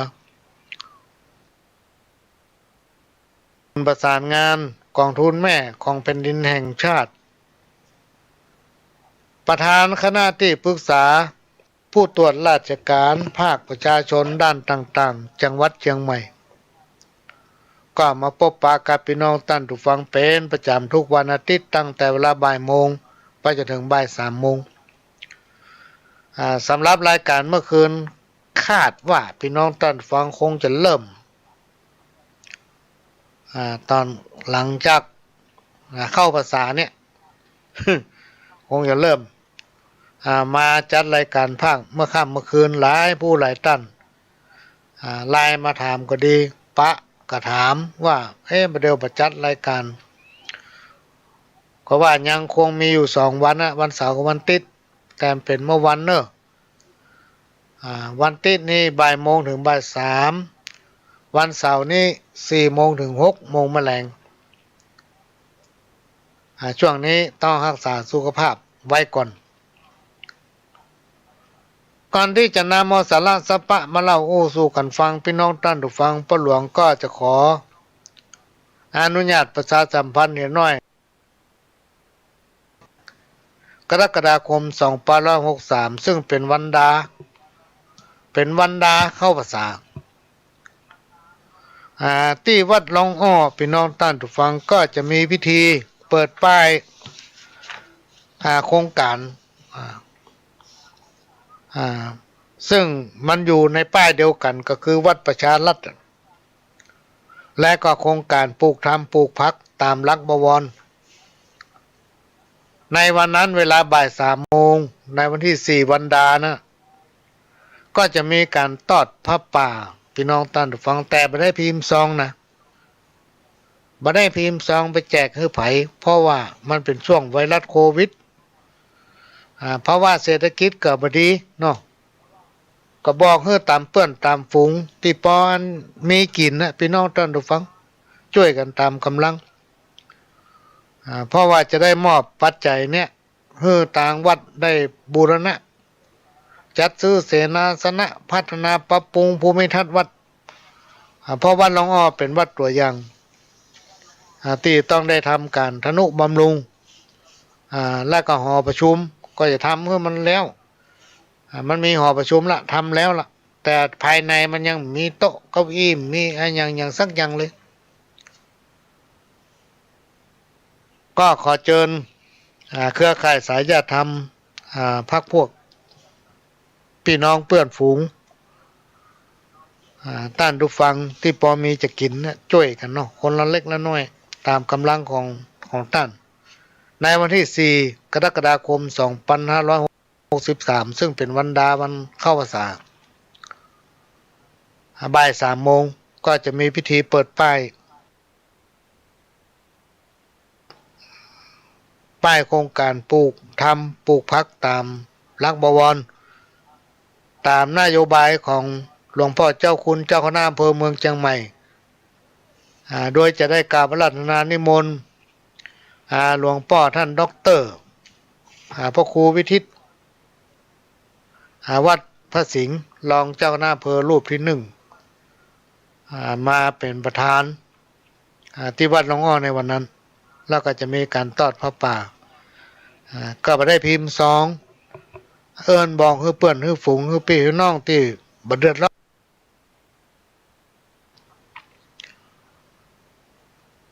อันนี้ก็ขอแจ้งประชาสัมพันธ์ถ้ามีโอกาสก็จะเผยแพร่ภาพและเสียงให้พี่น้องท่านผู้ฟังได้ชมได้ฟังในวันนั้นก็ได้ดูเหตุการณ์กรรมว่าจะมีเวลาจะว่างก็อย่างใดจะได้จัดสรรหาเวลาทำกรรมหนึ่งจะได้ปรึกษาทางด้านผู้อำนวยการสถานีทำรอบหนึ่งสู้กันฟังแต่ว่านี่ได้โอ้ถึงวันดีวันเสียเนาะวันต้องห้ามตั้งศาลพระภูมิเจ้าตี้ก็มีคนถามมาท่านก็จดเอาเนอะเพราะว่าเขามีหนังสือแจกจำเอาแผงมันวันต้องห้ามตั้งศาลพระภูมิเจ้าตี้เดือนอ้ายเดือน5 เดือน9วันต้องห้ามคือวันพฤหัสวันพัดกับวันเสาร์เดือน10วันต้องห้ามคือวันพุธกับวันศุกร์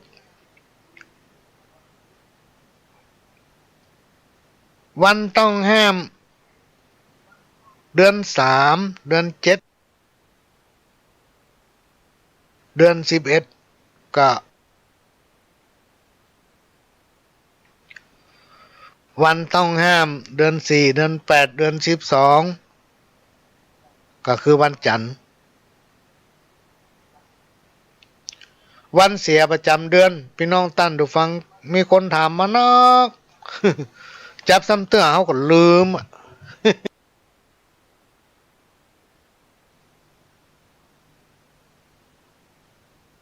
จับซ้ำเตื้อลืมซ้ำประหลวงเป็นคนขี้ลืมพี่น้องท่านผู้ฟัง มีอยู่เตื้อหนึ่งกำลังเมาเนี่ยการสารวนจัดแต่งงานนี่เพื่อนมีการประชุมคนก็มาเต็มห้องประชุมละคนจะเป็นหลายร้อยคนเขาก็ไม่ได้สังเกตว่าคนมาหลายบ่หลายพอเมาทำตกแต่งจัดสถานที่นั่นนี่เพราะมันเป็นเรื่องด่วนต้องทำวันนั้นในเวลานั้น ใช้เวลาชั่วโมงไป กำลังทำเพลินๆจู่ๆเวลามันถึงอ่ะเปิ้นกับประกาศใหม่มากล่าวน้ำไหว้พระว่ะปวดเต้าพี่น้องตั้นดูฟังเฮาเมาแยกการอ่ะมืดหมดอ่ะกึดดึงหมอออกว่าเอ๊ะกำไหว้พระเปิ้นว่าจะใดเนาะจะว่าจะใดเนี่ยไหว้พระอย่างใดว่าอย่างใดเนาะอรหังสัมมาเนี่ยนึกดึงหมอออกเนี่ยเนี่ยบางทีมันก็ลืมอ่ะเนาะซ้ำเตือเฮาลืมไปโลดพี่น้องตั้นดูฟังถ้าอ้วเหมือนครูบาอาจารย์นี่โอ้ดีถึงวันอะหลวงพ่อเป็นว่านะกันวันนั้นกับบดีวันนี้กับบดีไปได้กินอย่างละว่าหลวงพ่อเพิ่มมาถือพี่น้องท่านทุกฝังถ้าเราทำความดีมันดีถึงวันอะโบราณคนเฒ่าคนแก่เปิ้นว่าวันเสียประจำเดือนเนี่ยเดือนเกียงเดือนห้าเดือนเก้าเนี่ยเสียวันติดกับวันจันทร์เดือนยี่เดือนหกเดือนสิบเสียวันอังคารวันเดียวเดือนสามเดือนเจ็ดเดือน11เสียวันเสาร์กับวันพัดเดือนสี่เดือน8เดือน12เสียวันศุกร์กับวันพุธ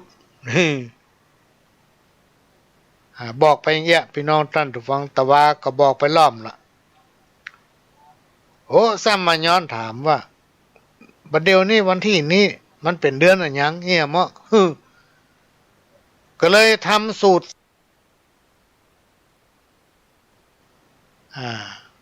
โดยเริ่มตั้งแต่เดือนเอามกรามาแต่วันนี้มันประเด็นนี้เป็นเดือนมิถุนาก็จะเริ่มจากเดือนพฤษภาคมจากวันที่22พฤษภาคม2563ถึงวันที่20มิถุนายน2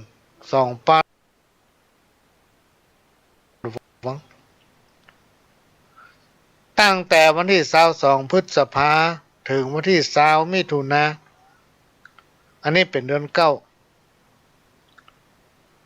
แล้วตั้งแต่วันที่21มิถุนา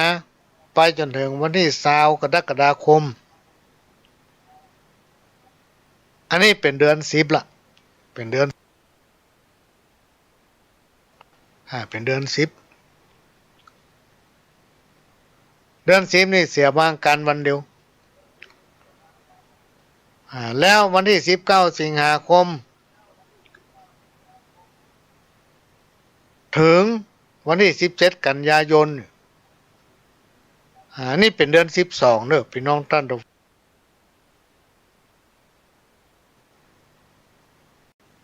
วันที่18กันยายนถึงวันที่16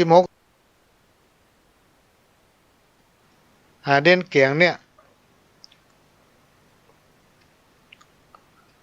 เสียบาติดก็วันที่17ตุลาถึงวันที่15พฤศจิกายนอันนี้เป็นเดือนยี่เดือนยี่นี่เสียวางการวันเดียวก็นำมาเล่าให้ฟังเนอะพี่น้องท่านทุกฟังมาเล่าให้ฟังอันนี้ก็เอามาฝากไว้พี่น้องท่านทุกฟัง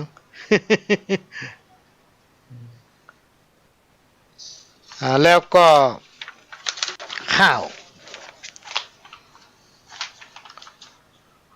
เอามาอ่านให้ฟังถามบน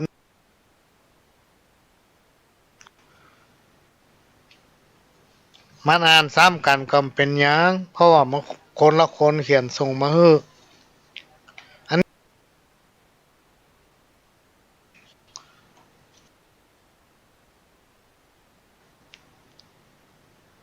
บ้านที่ไหนบอกเปิ้นเขียนห้ำเรื่องพังเพยความตุกคนมามีเข้าของเปิ้นห้องว่าเป็นคนตุกคนมามีความสุขเปิ้นก็ห้องว่าตุกเหมือนกันสาเหตุแห่งตุก เต้าที่หูหันมีสารพันร้อยอันปันด้านพ่องตุกต้องไปไก่เมืองไก่บ้านเมียก็ซ้ำมามานเต็มต้องพ่องก็ตุกมามีญาติพี่น้องมีแต่คนจ้องทำลายตุกเป็นลูกกำพร้าตุกพ่อแม่ตายตุกบ่สบายเจ็บหัวปวดเก้าตุกบ่มีหยังมากินกับข้าวตุกปวดนักเบาในรถพ่องก็ตุกพ่อห่อเข้าเตมาเป็นมดต้องอดกินข้าวถึงแรงตุกบ่มีจ้อนในยามหีบแกงตุกขายแห้งบ่มีไผ่จ้าง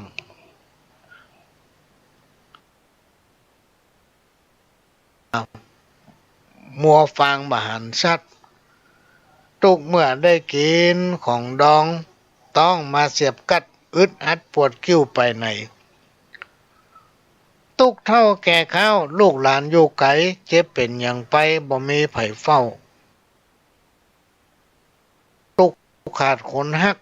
มาจ่ายอกอู้พอกไว้ตุกเป็นอุ้ยตุกเมื่อยามกินแกงหอยลูกหลานนั่งคอยฮืออุ้ยจูกฮือตุกเป็นพ่อแม่คนตุกลูกหลานตัวดื้อจนเจ้าบ้านลือเล่าให้ว่ะ อุ้ยที่ไหนมัวเนอะไม่ได้บอกที่อยู่มามาว่าถึงกรรมเก่าพี่น้องท่านผู้ฟังก่อนที่จะว่าถึงกรรมเก่านั้นเดี๋ยวขอพักแป๊บเดียวนะพี่น้องท่านผู้ฟังขอใส่น้ำแป๊บหนึ่งก็จะเปิดเทปเก่าให้พี่น้องฟังสักแป๊บหนึ่งขอเชิญครับพี่น้องท่านผู้ฟังแม่ได้กิจกรรมในทางพระพุทธศาสนาประเพณีปีใหม่ประเพณีปีใหม่เฮาเนี่ยเปิ้นก็ขยับเลื่อนไปงด กิจกรรมทุกอย่างที่มีคนอยู่กันหลายคนงานอะไรที่มันมีคนอยู่ด้วยกันหลายคนตั้งแต่5 คนเกิน5 คนพี่น้องท่านผู้ฟังเปิ้นก็จะของดขอท่านหลีกเลี่ยงบ่ให้ไปที่คนหลายกิจกรรมอันใดที่เขาเคยมีก็ของดขอหยุดขอเว้นทั้งนี้ทั้งนั้นผู้บริหารหรือผู้ที่ประกาศหรือว่าคณะกรรมการที่เปิ้นห่วงใยพี่น้องประชาชนที่เปิ้นออกกฎระเบียบเป็นข้อบังคับก็ดีเป็นข้อกฎหมายก็ดีเป็นการขอร้องกันพี่น้องท่านผู้ฟังทั้งนี้ก็เพื่อสุขภาพของพี่น้องทั้งหลายนั่นแหละเป็นเพื่อสุขภาพของเราโดยเฉพาะที่เราหูเนี่ยในยุคปัจจุบันเนี่ยข่าวมันนักพี่น้องท่านผู้ฟังท่านก็คงจะห้ามหูละว่าโรคไวรัสโควิดเนี่ยมันมีความร้ายแรงขนาดไหนถ้าไผเป็นแล้วมันหายเนี่ยโดยเฉพาะในตอนเนี้ยเพิ่นยังหายามารักษาไม่ได้เลย มันเป็นสิ่งที่น่าตกใจพี่น้องท่านผู้ฟังเพราะฉะนั้นในช่วงที่เปิ้นขอร้องเนี่ยก็พี่น้องท่านผู้ฟังได้บอกลูกบอกหลานได้รวมใจกันปฏิบัติตามถ้าเอาปฏิบัติตามคำที่เปิ้นขอร้องนะนอกจากมันจะมีประโยชน์ต่อตัวเฮาต่อครอบครัวต่อสังคมชุมชนนั้นๆพี่น้องท่านผู้ฟังทำร้ายสังคมที่เราอยู่นะนอกจากทำร้ายตัวเก่าแล้วทำร้ายสังคมตัวเองเพราะฉะนั้นก็ขอให้พี่น้องท่านผู้ฟังในฐานะที่เราเป็นพี่น้องเกิดร่วมกันได้พบปะพุทธศาสนาเปิ้นประกาศประชาสัมพันธ์บอกว่าตั้งอำเภอตั้งจังหวัดได้ส่งหนังสือคือตั้งผู้ใหญ่บ้านป้อกำนันประกาศหรือตั้งเทศบาลตั้งท้องถิ่นเปิ้นได้ออกไปประชาสัมพันธ์ในฐานะที่เราเป็นเจ้าบ้านเราก็ปฏิบัติตามเปิ้นพี่น้องท่านผู้ฟังถ้าเรามีปัญหาไปตามความจำเป็นนั้นๆอันนี้ก็เป็นสิ่งที่นำมาฝากถ้าเราฟังเปิ้นเราปฏิบัติตาม ข้อห้ามที่เปิ้นบัญญัติหรือว่าที่เปิ้นประชาสัมพันธ์เนี่ยพี่น้องท่านผู้ฟังเฮาก็จะรอดพ้นปลอดภัยจากวิกฤตที่เฮาฮู้กันว่าโรคไวรัสโควิด มันวิดไปเหรอมันมาใกล้เลย หลายมันจะหนีห่างจากตัวเฮาได้ด้วยตัวเฮาปฏิบัติดูแลตัวเก่าเพราะฉะนั้นพี่น้องท่านผู้ฟังก็ต้องรักษาสุขภาพดูแลสุขภาพของตัวเก่านักเนอะพี่น้องท่านผู้ฟังอันนี้ก็เป็นห่วงเป็นห่วงพี่น้องคนฟัง ก็ขอฝากไว้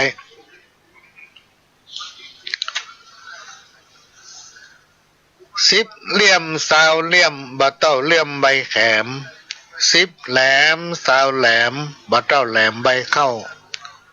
สิบเหล่าสาวเหล่าบะเต้าเหล่าเดียนเกียงสิบเสียงสาวเสียงบะเต้าเสียงแมงวังสิบม้าสาวม้าบะเต้าม้าลำปางสิบนางสาวนางบะเต้านางผู้เป็นแม่สิบแน่สาวแน่บะเต้าแน่ใจโตนสิบฝนสาวฝนบะเต้าฝนเดือนแปด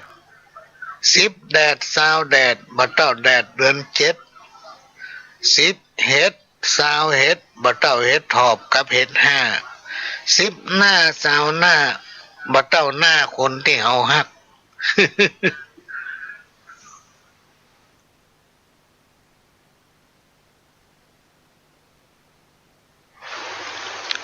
มันถึงแม่นแตะพี่น้องท่านผู้ฟังสิบหน้าสาวหน้านี่มันถึงเหมือนเต้ากับหน้าที่คนที่เฮาฮัก สิบลักสาวลักก็ซ้ำมาเต้าลักจดลักจำสิบต่ำสาวต่ำซ้ำมาเต้าได้ต่ำแม่ห้าง ได้ต่ำแม่ห้างต่ำเมียเปิ้นนี่มันได้ลงอันตราย เหลือพอหน้ายังมันได้สิบจ้างสาวจ้างบัดเต้าจ้างเอราวัณสิบวันสาววันบัดเต้าวันนี้วันเดียวเนาะสิบเซลสาวเซลบัดเต้าเซลที่หูใจสิบไก่สาวไก่บัดเต้าได้ไก่จากจูสิบหูสาวหูบัดเต้าหนึ่งผู้ชำนาญนี่เป็นกรรมเก่าโบราณที่เปิ้นกล่าวขานไว้พี่น้องท่านผู้ฟัง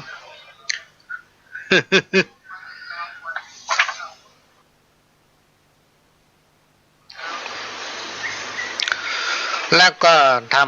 ทำบทหนึ่งเพิ่นบอกว่าเลี่ยมบะเต้าเลี่ยมใบขาสิบหนาสาวหนาบะเต้าหนาความหู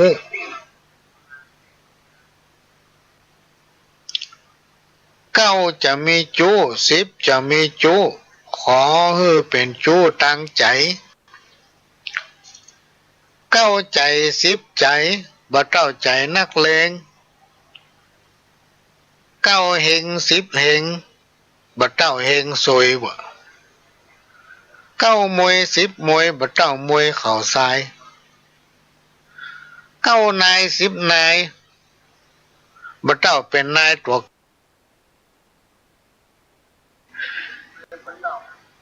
เก้าเหล่าสิบเหล่าบ่เต้าเหล่ามีเต่ามีแลนเก้าแฟนสิบแฟนบ่เต้าแฟนประจำเนาะ เก้ากำสิบกำบ่เต้าได้กำเงินกำทองเก้าลองสิบลองบ่เต้าได้ลองขับรถใหม่เก้าคันสิบคันบ่เต้าคันปากเก้าอยากสิบอยากบ่เต้าเหล้าสิบเหล้าบ่เต้าเหล้าดองเมืองนอกธนาคารเก้าหมอสิบหมอบ่เต้าหมอตรวจภายใน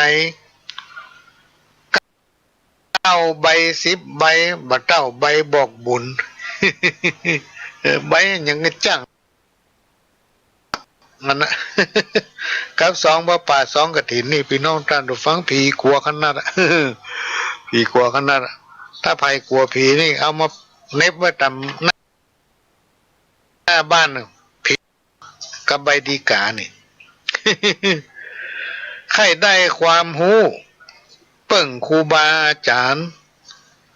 กันว่าใครกินใครตานต้องเปิ่งดูเจ้าใครรู้เรื่องเก่าเรื่องหลังต้องถามคนเฒ่านี่ข้าวดอบัดเต้านกเขาบะขันบีบแกบเอาน้ำมันหันท่าจักบ่ได้ผ้าเปิ้นทูลหัวพระเจ้าบ้านตัวบ่ไหวหนีไปจากไฟต่ำก้อยมันจังหันเป่งป้อยดีกาเปรียบได้เหมือนเต้งไข่มดตกลงวังป่า นะเต้งไข่มดตกลงไปในวังป่ามันตึงบ่เหลือพี่น้องท่านผู้ฟังมอดกินไม้ด้วงกินนอนเกิดนอนบอนไส้จะแก้อย่างใดยากล้ำงานกรรมโบราณพี่น้องท่านผู้ฟังกรรมอันนี้มัน เป็นกรรมโบราณที่เปิดเขียนส่งมาให้อ่านก็พระหลวงก็แกมาอ่านมาเล่าให้ฟังหลายเตื้อแต่ก็ไม่อยากจะมาซ้ำกันในนี้เปิดเขียนมาให้พี่น้องท่านฟังก็เลยเอามาอ่านน้อยใจว่าโอ้เขียนมือจันเมินบัดนี้อ่านสักเตื้อ ก็มาโอ้กันเรื่องข้าวตำนานอันนี้เขียนเมื่อจะบั้มจากภายหัวอ่านมาได้นะจนหมายมันตกน้ำ ตกน้ำเปียมาโอ้ปุดไปเกิ่งก็เลยเหลือเกิ่งก็มาปฏิติดต่อกันแล้วจะมาอ่านให้ฟังเพิ่นเขียนเป็นข้าวตำนานพี่น้องท่านผู้ฟังว่าขอยกมือสาพร้อมทูบบุกหายองค์พระติมาวันตาก้มเก่ากาบพญาพรหมบรมตั้นเจ้าเป็นกรสำเนากล่าวจี้ผู้ข้าจะขอไขสารกรรมโบราณเรื่องนี้มาครบรอบนี้เนิ่นในหูติ๊บตาติ๊บขยิบมาถึงทีวีบันเทิงเฟซไลน์อินเทอร์เน็ตเนิ่นในลื่นเริงกู้ด้าน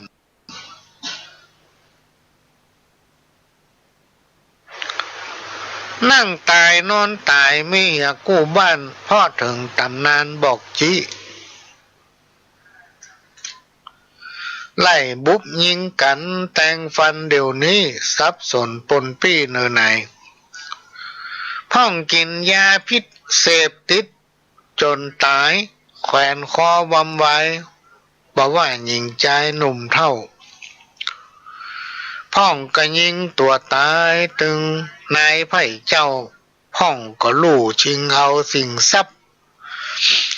ประวัติตำนานคนผ่านอาภัพบ่นับแก่สายใยกำปุ้งผ่านยุ่งเป็นสายไฟฟ้าเลียงยายสบายเนิดเจ้าโคกมองหลังเดียวคนเตียวสีเข้าก็มีเนอเฮาเดี๋ยวนี้ศาสนาจักซ้อยผู้ฆ่าจักขอก้าวจี้มันเป็นอย่างอี้ใหญ่เขือบ้านเมืองแห้งแล้งเหี่ยวแห้งบ่เหลือน้ำจักละเหือคนเหนือจักล่องใต้มันมาถึงมาเติงหอดไส้ต้นไม้จักขาดน้ำแม่น้ำจักเหือดแห้งหันซ้ายคนรถวิ่งเร็วยิ่งล้ำมาถึงจอดจ้ำสังคมลูกเกิดจากต้องห้องเจ้าครับผมสมัยนิยมเจยจมลูกเต้าแผ่นดินไทยจักไข่บอกเจ้าจักเลี่ยนเพียงเอาเดี๋ยวนี้คนหลักมาอยู่ร่วมดังอี้เอาตามพระกล่าวไว้บ่ได้ สังกาย่าให้ไทยนาสูญหายใจควายเมืองใต้ปากันละตุมไปแอกงอนคนสมัยนี้นิสัยใจฮ้อนเขาจังลึงค่อนไวไฟอันที่ไหนสิ่งมอเตอร์ไซค์เร็วไวชอบสู้รถยนต์รถเก๋งขี่เบ่งอบอู้ขี่เบ่งอวดอู้ตายกันหน้าดูญาติมิตรเพราะมันถึงตำนาน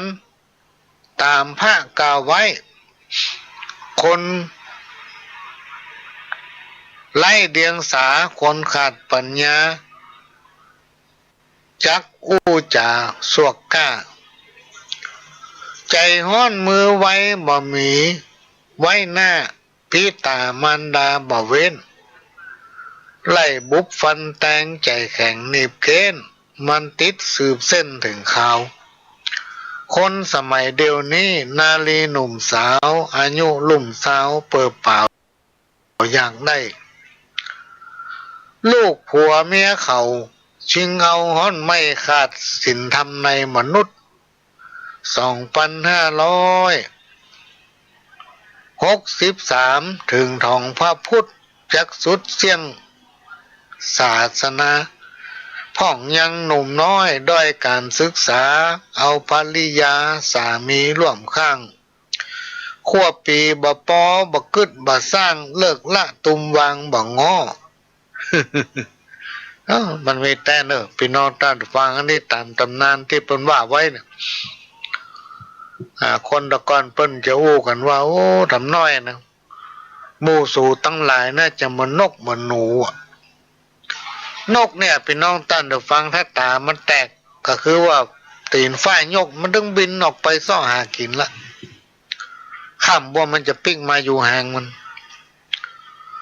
แล้วในสมัยก่อนคนเฮาในสมัยเมื่อ50 ปีผ่านมาเนี่ยสมัยเมื่อประหลวงเป็นร้อนเพิ่นมาล่ำออกบ้านออกจองไปไหนพี่น้องท่านฟังถึงเวลาเติ้งข้าวเข้าพวกก็กินข้าวด้วยกันเป็นหมู่เป็นวงนะเวลาเปิ้นไปแยกกันเพิ่นก็ไปด้วยกันเป็นหมู่นะห่อข้าวไปด้วยกันไปนั่งกินข้าวให้ไปกินนั่งกินข้าวต้มข้าวนาด้วยกันเป็นวงเป็นวงคนตะกอนเปิ้นบ่ไปทำงานนอกบ้านเฮาก็เลยบ่ใครเชื่อเปิ้นว่ามันจะไปมีหว่าจนว่าพ่อพระเตอร์ทำน้อยนะสูบจะมันนกเหมือนไก่เหมือนสรรพสิ่งตั้งหลายนะพอตาแตกก็ต้องไปเสาะหากินค่ำบ่ได้ปิกเข้าบ้านจะมีอันล่ำเหลือไว้หนูในสมัยก่อนเปิ้นอยู่ด้วยกันม่วนกินกันก็ล้ำเปิ้นก็มีกินกันพี่น้องท่านผู้ฟังสตุ้งสตางค์นี่มันเมื่อนานๆเปิ้นจะได้มีสตางค์เห็ดเตื้อเพราะเปิ้นอย่าให้ใส่สวนอย่างปลูกถั่วปลูกข้าวในสมัยเมื่อเอาเป็นละออนมันจะมีนา3 ฤดูลงมันมามีตอนหลังนี่ในสมัยนั้นเป็นหน้าปีโมดอย่างเก่งก็เข้าดอนอกนั้นหลังจากนั้นก็ปลูกทั่วปลูกหอมปลูกพืชหมุนเวียนไปมา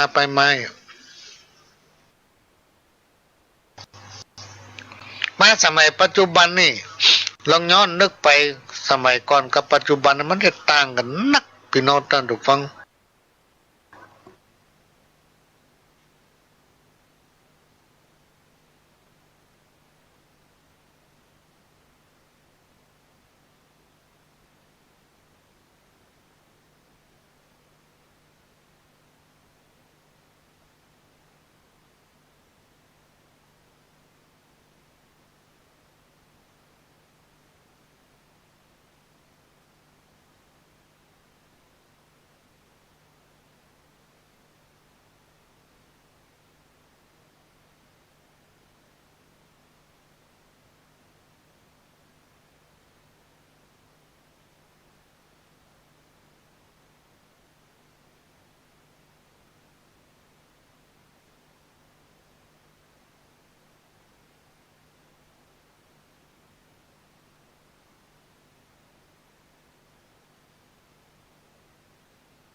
รับฟัง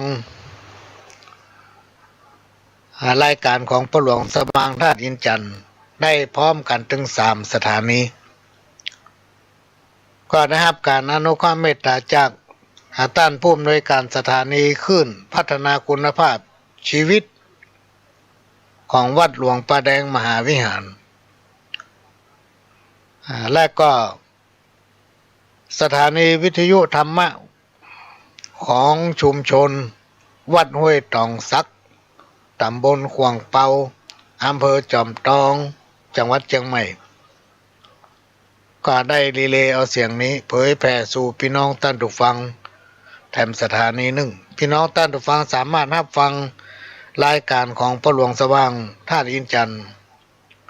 ประธานเครือข่ายกองทุนแม่ของแผ่นดินจังหวัดเชียงใหม่และ8 จังหวัดภาคเหนือรองประธานศูนย์ประสานงานกองทุนแม่ของแผ่นดินแห่งชาติและก็ประธานคณะที่ปรึกษาผู้ตรวจราชการภาคประชาชนจังหวัดเชียงใหม่ได้พร้อมกันถึง3 สถานีสถานีวิทยุของวัดไฟหินนี้ตั้งอยู่ที่ตำบลสุเทพพี่น้องท่านผู้ฟังที่วัดไฟหินช่วงนี้พ่อหลวงก็ไปได้ขึ้นไปดำเนินรายการที่วัดไฟหินก็มานั่งดำเนินรายการที่ห้องของตัวเก่าได้รับการเมตตาจากท่านผู้อำนวยการสถานีท่านพระครูสมุวิสุวัตวรกิจโจได้เข้าสู่เครื่องของพ่อหลวงเนี่ย ท่านมาจัดการให้หมดพ่อหลวงค่อยคล่อง เรื่องนี้ก็เป็นรายการที่นำเอาสาระจากประสบการณ์มาเล่าอู้สู่กันฟังเป็นรายการที่จะบ้านพี่น้องท่านผู้ฟังมาพบปะพี่น้องท่านผู้ฟังก็จะนำเอาสาระสัพพะน้อยอันปันเรื่องมาเล่าอู้สู่กันฟังกรรมเก่าคนโบราณตะก่อนเปิ้นกล่าวไว้ว่าอย่าขี้ค้านลูกขวายอย่ากินข้าวไงแล้วนอนหลับ อย่าขี้ค้านลูกขวายอย่ากินข้าวไงนอนหลับเกิดเป็นคนกับเปิ้นตึงเตื้อก็มีความขยันหมั่นเพียรจะไปเป็นคนกวายครูบาอาจารย์เปิ้นว่าโอ้คนที่นอนรับลูกขวายนะตึงตันได้กินเปิ้นอ่ะ เตื้อเอาจะแกงพักแกงไม้เนี่ยไปเก็บเปิ้นลูกเจ้าเปิ้นเก็บไปหมดเหลือกับใบแก่ๆยอดแก่ๆเขาเก็บกิน เพราะมันรับลูกขวาย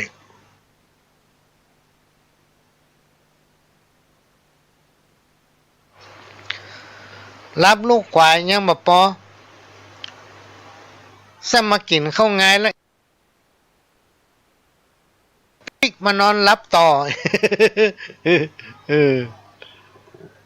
เนี่ยกรรมเก่าคนสมัยตะก่อนนี่เปิ้นสอนลูกสอนหลานเปิ้นจะใช้กรรมแสลงเนี่ยเป็นอุปมาพี่น้องท่านฟังเป็นปุคละที่ฐานธรรมกรรมเก่าทำกรรมหนึ่งปากเป็นธรรมใจดำเหมือนมีนหม้อปากเป็นศีลเป็นธรรมโอ้ธรรมะโอ้หมดเรื่องนั้นเรื่องนี้ แต่ในใจดำเหมือนมีนหม้อ มีความเป็นคนที่มีศีลมีธรรมแต่กับประพฤติชั่วหรือปันห้องทำอย่างว่ามือถือซากแต่ปากถือศีล คนประเภทนี้พี่น้องท่านผู้ฟังครูบาอาจารย์เปิ้นว่าบดีเข้าใกล้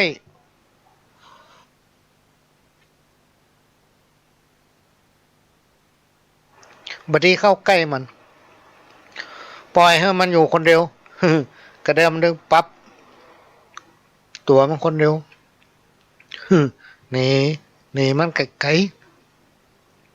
ๆเป็นกุศโลบายกรรมเก่าทำกรรมหนึ่งหนีฝนบะโป้นฟ้าหนีฝนบะโป้นฟ้ามีความหมายว่าบ่มีไผจังหนีโป้นความทุกข์และก็การเกิดแก่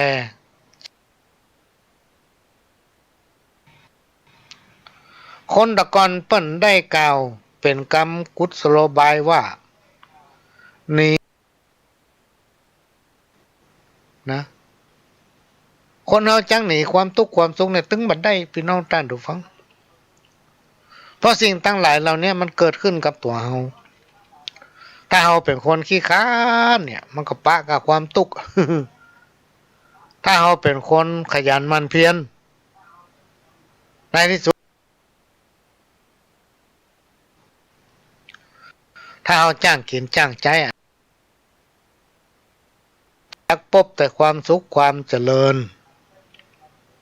ครูบาอาจารย์เปิ้นสอนไว้ถ้าบักจ้างกินจ้างใจกำเดียวก็เมีย สิ่งใดก็ตามพี่น้องท่านผู้ฟังถ้าเอาได้มาโดยง่ายย่อมจักเสียง่าย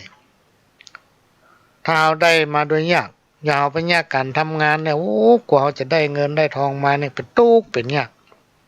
เพื่ออะไรใครย้อย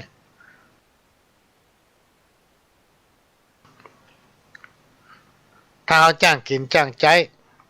ซื้ออย่างก็พิจารณาก่อนอยู่ในเมินบัดตุก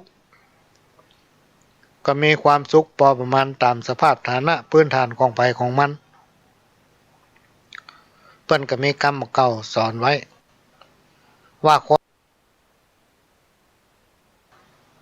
นะบ่มีไผจังหนีพ้นความทุกข์ความสุขความเกิดแก่เจ็บตายได้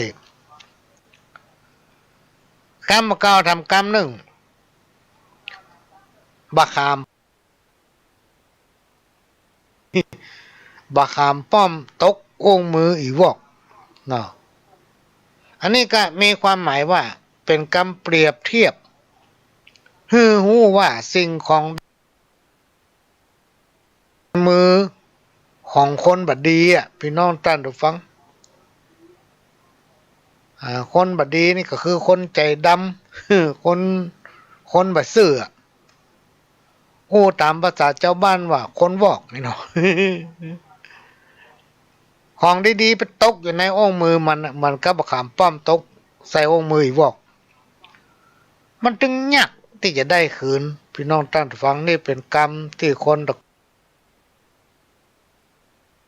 สอนลูกสอนหลานทำกรรมหนึ่งน้ำขุ่นไว้ตังไหนน้ำใสไว้ตังนอกเหมือนที่พระเจ้า ตอนนี้เพิ่นสอนเปรียบเทียบว่าฮือเก็บงำสิ่งที่บดีสิ่งที่เฮาบ่พอใจพี่น้องท่านผู้ฟังเอาไว้ภายในก็คือไว้ในจิตในใจเฮาพุทธบางทีคนนั้นนิสัยมันตึงอย่างนั้นคำอู้คำจ่ามันตึงอย่างนั้นมันอู้อย่างออกมามันบาดตับเฮาถ้าเอาไปแสดงออกไปโคดก็เดี๋ยวก็มีเรื่องคือเก็บไว้ในใจฮั่นแล้วถ้าจิตใจเฮาคุ้นมัวกับเหมือนกันเฮาไปติดต่อภารกิจธุรกิจการงานอย่างเนี้ยเก็บไว้ในอกในใจพุ่นจะไปแสดงออกมาเพราะถ้าเอาแสดงออกมาเนี่ยพี่น้องท่านผู้ฟังจะติดต่อธุรกิจการงานจะเนี่ยอย่างก่อมประสบความสำเร็จนะยิ่งคนทำธุรกิจอย่างต่างๆเนี่ยพี่น้องท่านผู้ฟัง ก็จะต้องแสดงออกแต่สิ่งที่ดีงามเหมือนแต่ก่อนพระหลวงอยู่วัดอยู่กับครูบาอาจารย์เวลาไผมากินมาตานนี่ว่าถ้าไผมากินมาตานอันอย่างก็จ้างล้ำบ่ล้ำก็ต้องว่าล้ำมันจะดีบ่ดีก็ต้องว่าดีไว้ก่อนนะบ่ดีซะแน่กลางหลวงกลางหลายถ้อยทีถ้อยอาศัยคนเฮาเนี่ยต้องเอาน้ำใจกันไว้นี่เนาะ ถ้าเพิ่นมาตาลเอาแกงแคก็ดีแกงเผ็ดก็ดีจอผักกาดก็ดีแกงผักกาดก็ดีน้ำพริกผักลวกแกงผักละแกงน้อย เป็นจะได้พ้องเนี่ยเขาก็ต้องวันลำพี่น้องตัดว่าโอ้เหมาะแตะเหมาะไหวแม่เนาะก็ลองว่าบัดลำบัดได้กินละพี่น้องท่านฟังทำกรรมมันถึงบอกมาซ้ำ ก็ลองเขาว่าลำอร่อยเหมาะแต่มาว่าพูกมาแล้ว เนี่ยคนเราต้องยี่น้ำคว่ำบะเต็มไหน้ำคว่ำบะเต็มไหมีความหมายว่าสิ่งที่เสียไปแล้วพี่น้องท่านผู้ฟังยากที่จะได้กลับคืนมาเหมือนเดิมมันเขาเนี่ยอย่างสักอย่างเนี่ยพี่น้องท่านผู้ฟังบอกว่าจะเป็นงานอย่างก็แล้วแต่นะงานวันเกิดกินแขกแต่งงานงานอย่างสปะที่เป็นงานหอมปอยนี่นะลงทุนไป100จะคิดว่ามันได้200เพื่อนหนึ่งเปรียบเทียบว่าน้ำคว่ำบะเต็มไหสิ่งที่เขาเสียไปลงทุนไปในยากที่จะได้คืนมันแค่เหมือนเขาปลูกผักกาดกระลำลูกที่หลวงพ่อเจ้าขุนเจ้าคณะอำเภอเมืองเชียงใหม่ร่วมกับเจ้าคณะตำบลแถม18ตำบล100 กว่าวัดเนี่ยที่เปิ้นกำลังทำมาเดียวเนี่ยปลูกพริกปลูกมะเขือปลูกผักกาดเนี่ยของทั้งหลายเราเนี่ยพี่น้องท่านฟังมันจะได้คืนมาผักกาดถุงเดียวน้อยเดียวอย่างห่อวัน ใส่ในแป้งใส่ในตะกร้าใส่ในเปาะใส่ในกระถางเนี่ยมันจะงอกเงยออกมาเต็มมันจากเมล็ดมันสักยิ้มมือเดียวน่ะเพราะนั้นการลงทุนน่ะอย่างกระจ้างพี่น้องท่านผู้ฟังสิ่งที่เสียไปเนี่ยมันยากที่ได้กลับคืนบ่ใช่เหมือนผลผลิตเหมือนเฮาหว่านพักหว่านไม้กรรมเก่าทำกรรมหนึ่งคนตาดีจุงคนตาบอดคนตาดีไปบัดรอดคนตาบอดจุงคนตาดี คนตาดีจุงคนตาบอดคนตาดีไปตาดี อันนี้เป็นกรรมที่มีความหมายเนอะพี่น้องท่านผู้ฟังมีความหมายว่าคนตาดีจุงคนตาบอดถ้าคนบดีไปบัดรอดฮื้อคนตาบอดมาจุงคนตาดีคนมีปัญญาพี่น้องท่านผู้ฟังนำคนโง่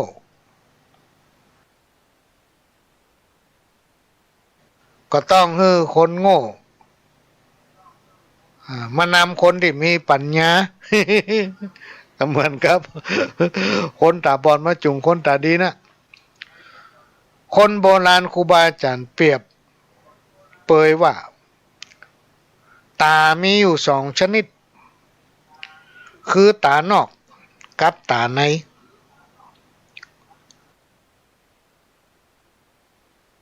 ได้แก่ปัญญาพี่น้องท่านผู้ฟังนะ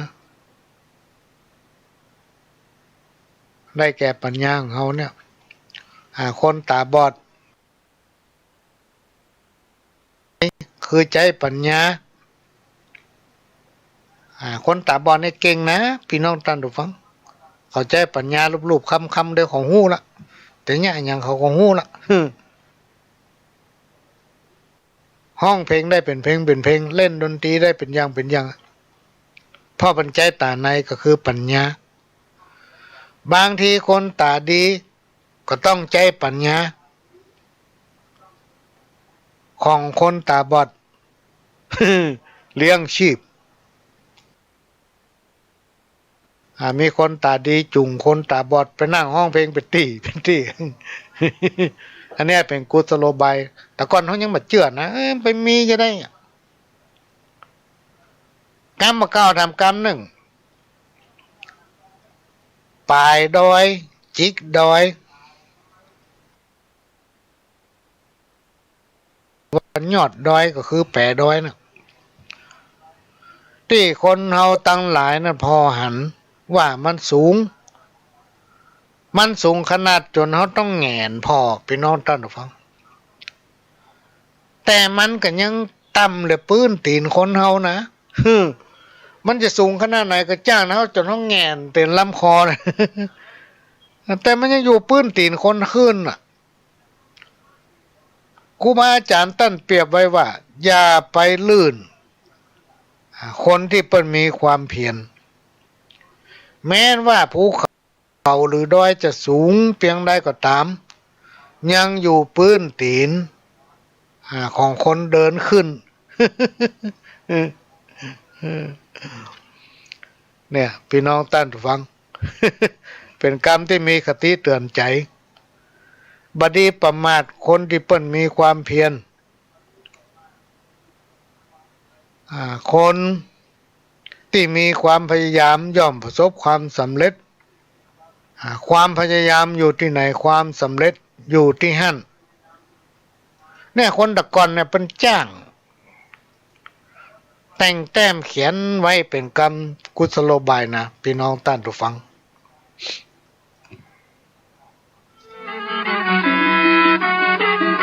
ผู้บ้าได้บอกแกสิทั่วหน้าคือมันศึกษาคือมันฝึกฝนแล้วนำเอาละอันองค์ความรู้ไปสอนหมู่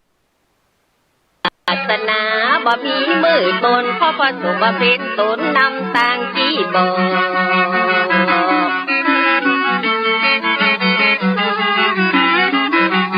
ศาสนาจะสุดซ้อยทันทีและถ้าหากบ่มีและตู้เจ้าตาบอดศรัทธาก็ติ้งบ่ไปรอด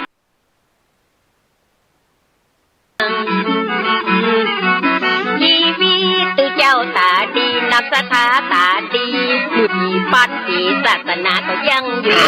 ศาสนาจะอยู่ยั่งยืนยงบ่ใจแต่พระสงฆ์ฝ่ายเดียวเท่านั้นเหตุการณ์ที่สองฝ่ายนะช่วยกันดูแลอุปถัมภ์บ่ปล่อยให้พระสงฆ์องค์เนรอยู่อย่างลำเค็ญอยู่อย่างลำพังอันนี้ก็เป็นสปอร์ตของคณะสงฆ์และพี่น้องศรัทธาช่วยกันทำ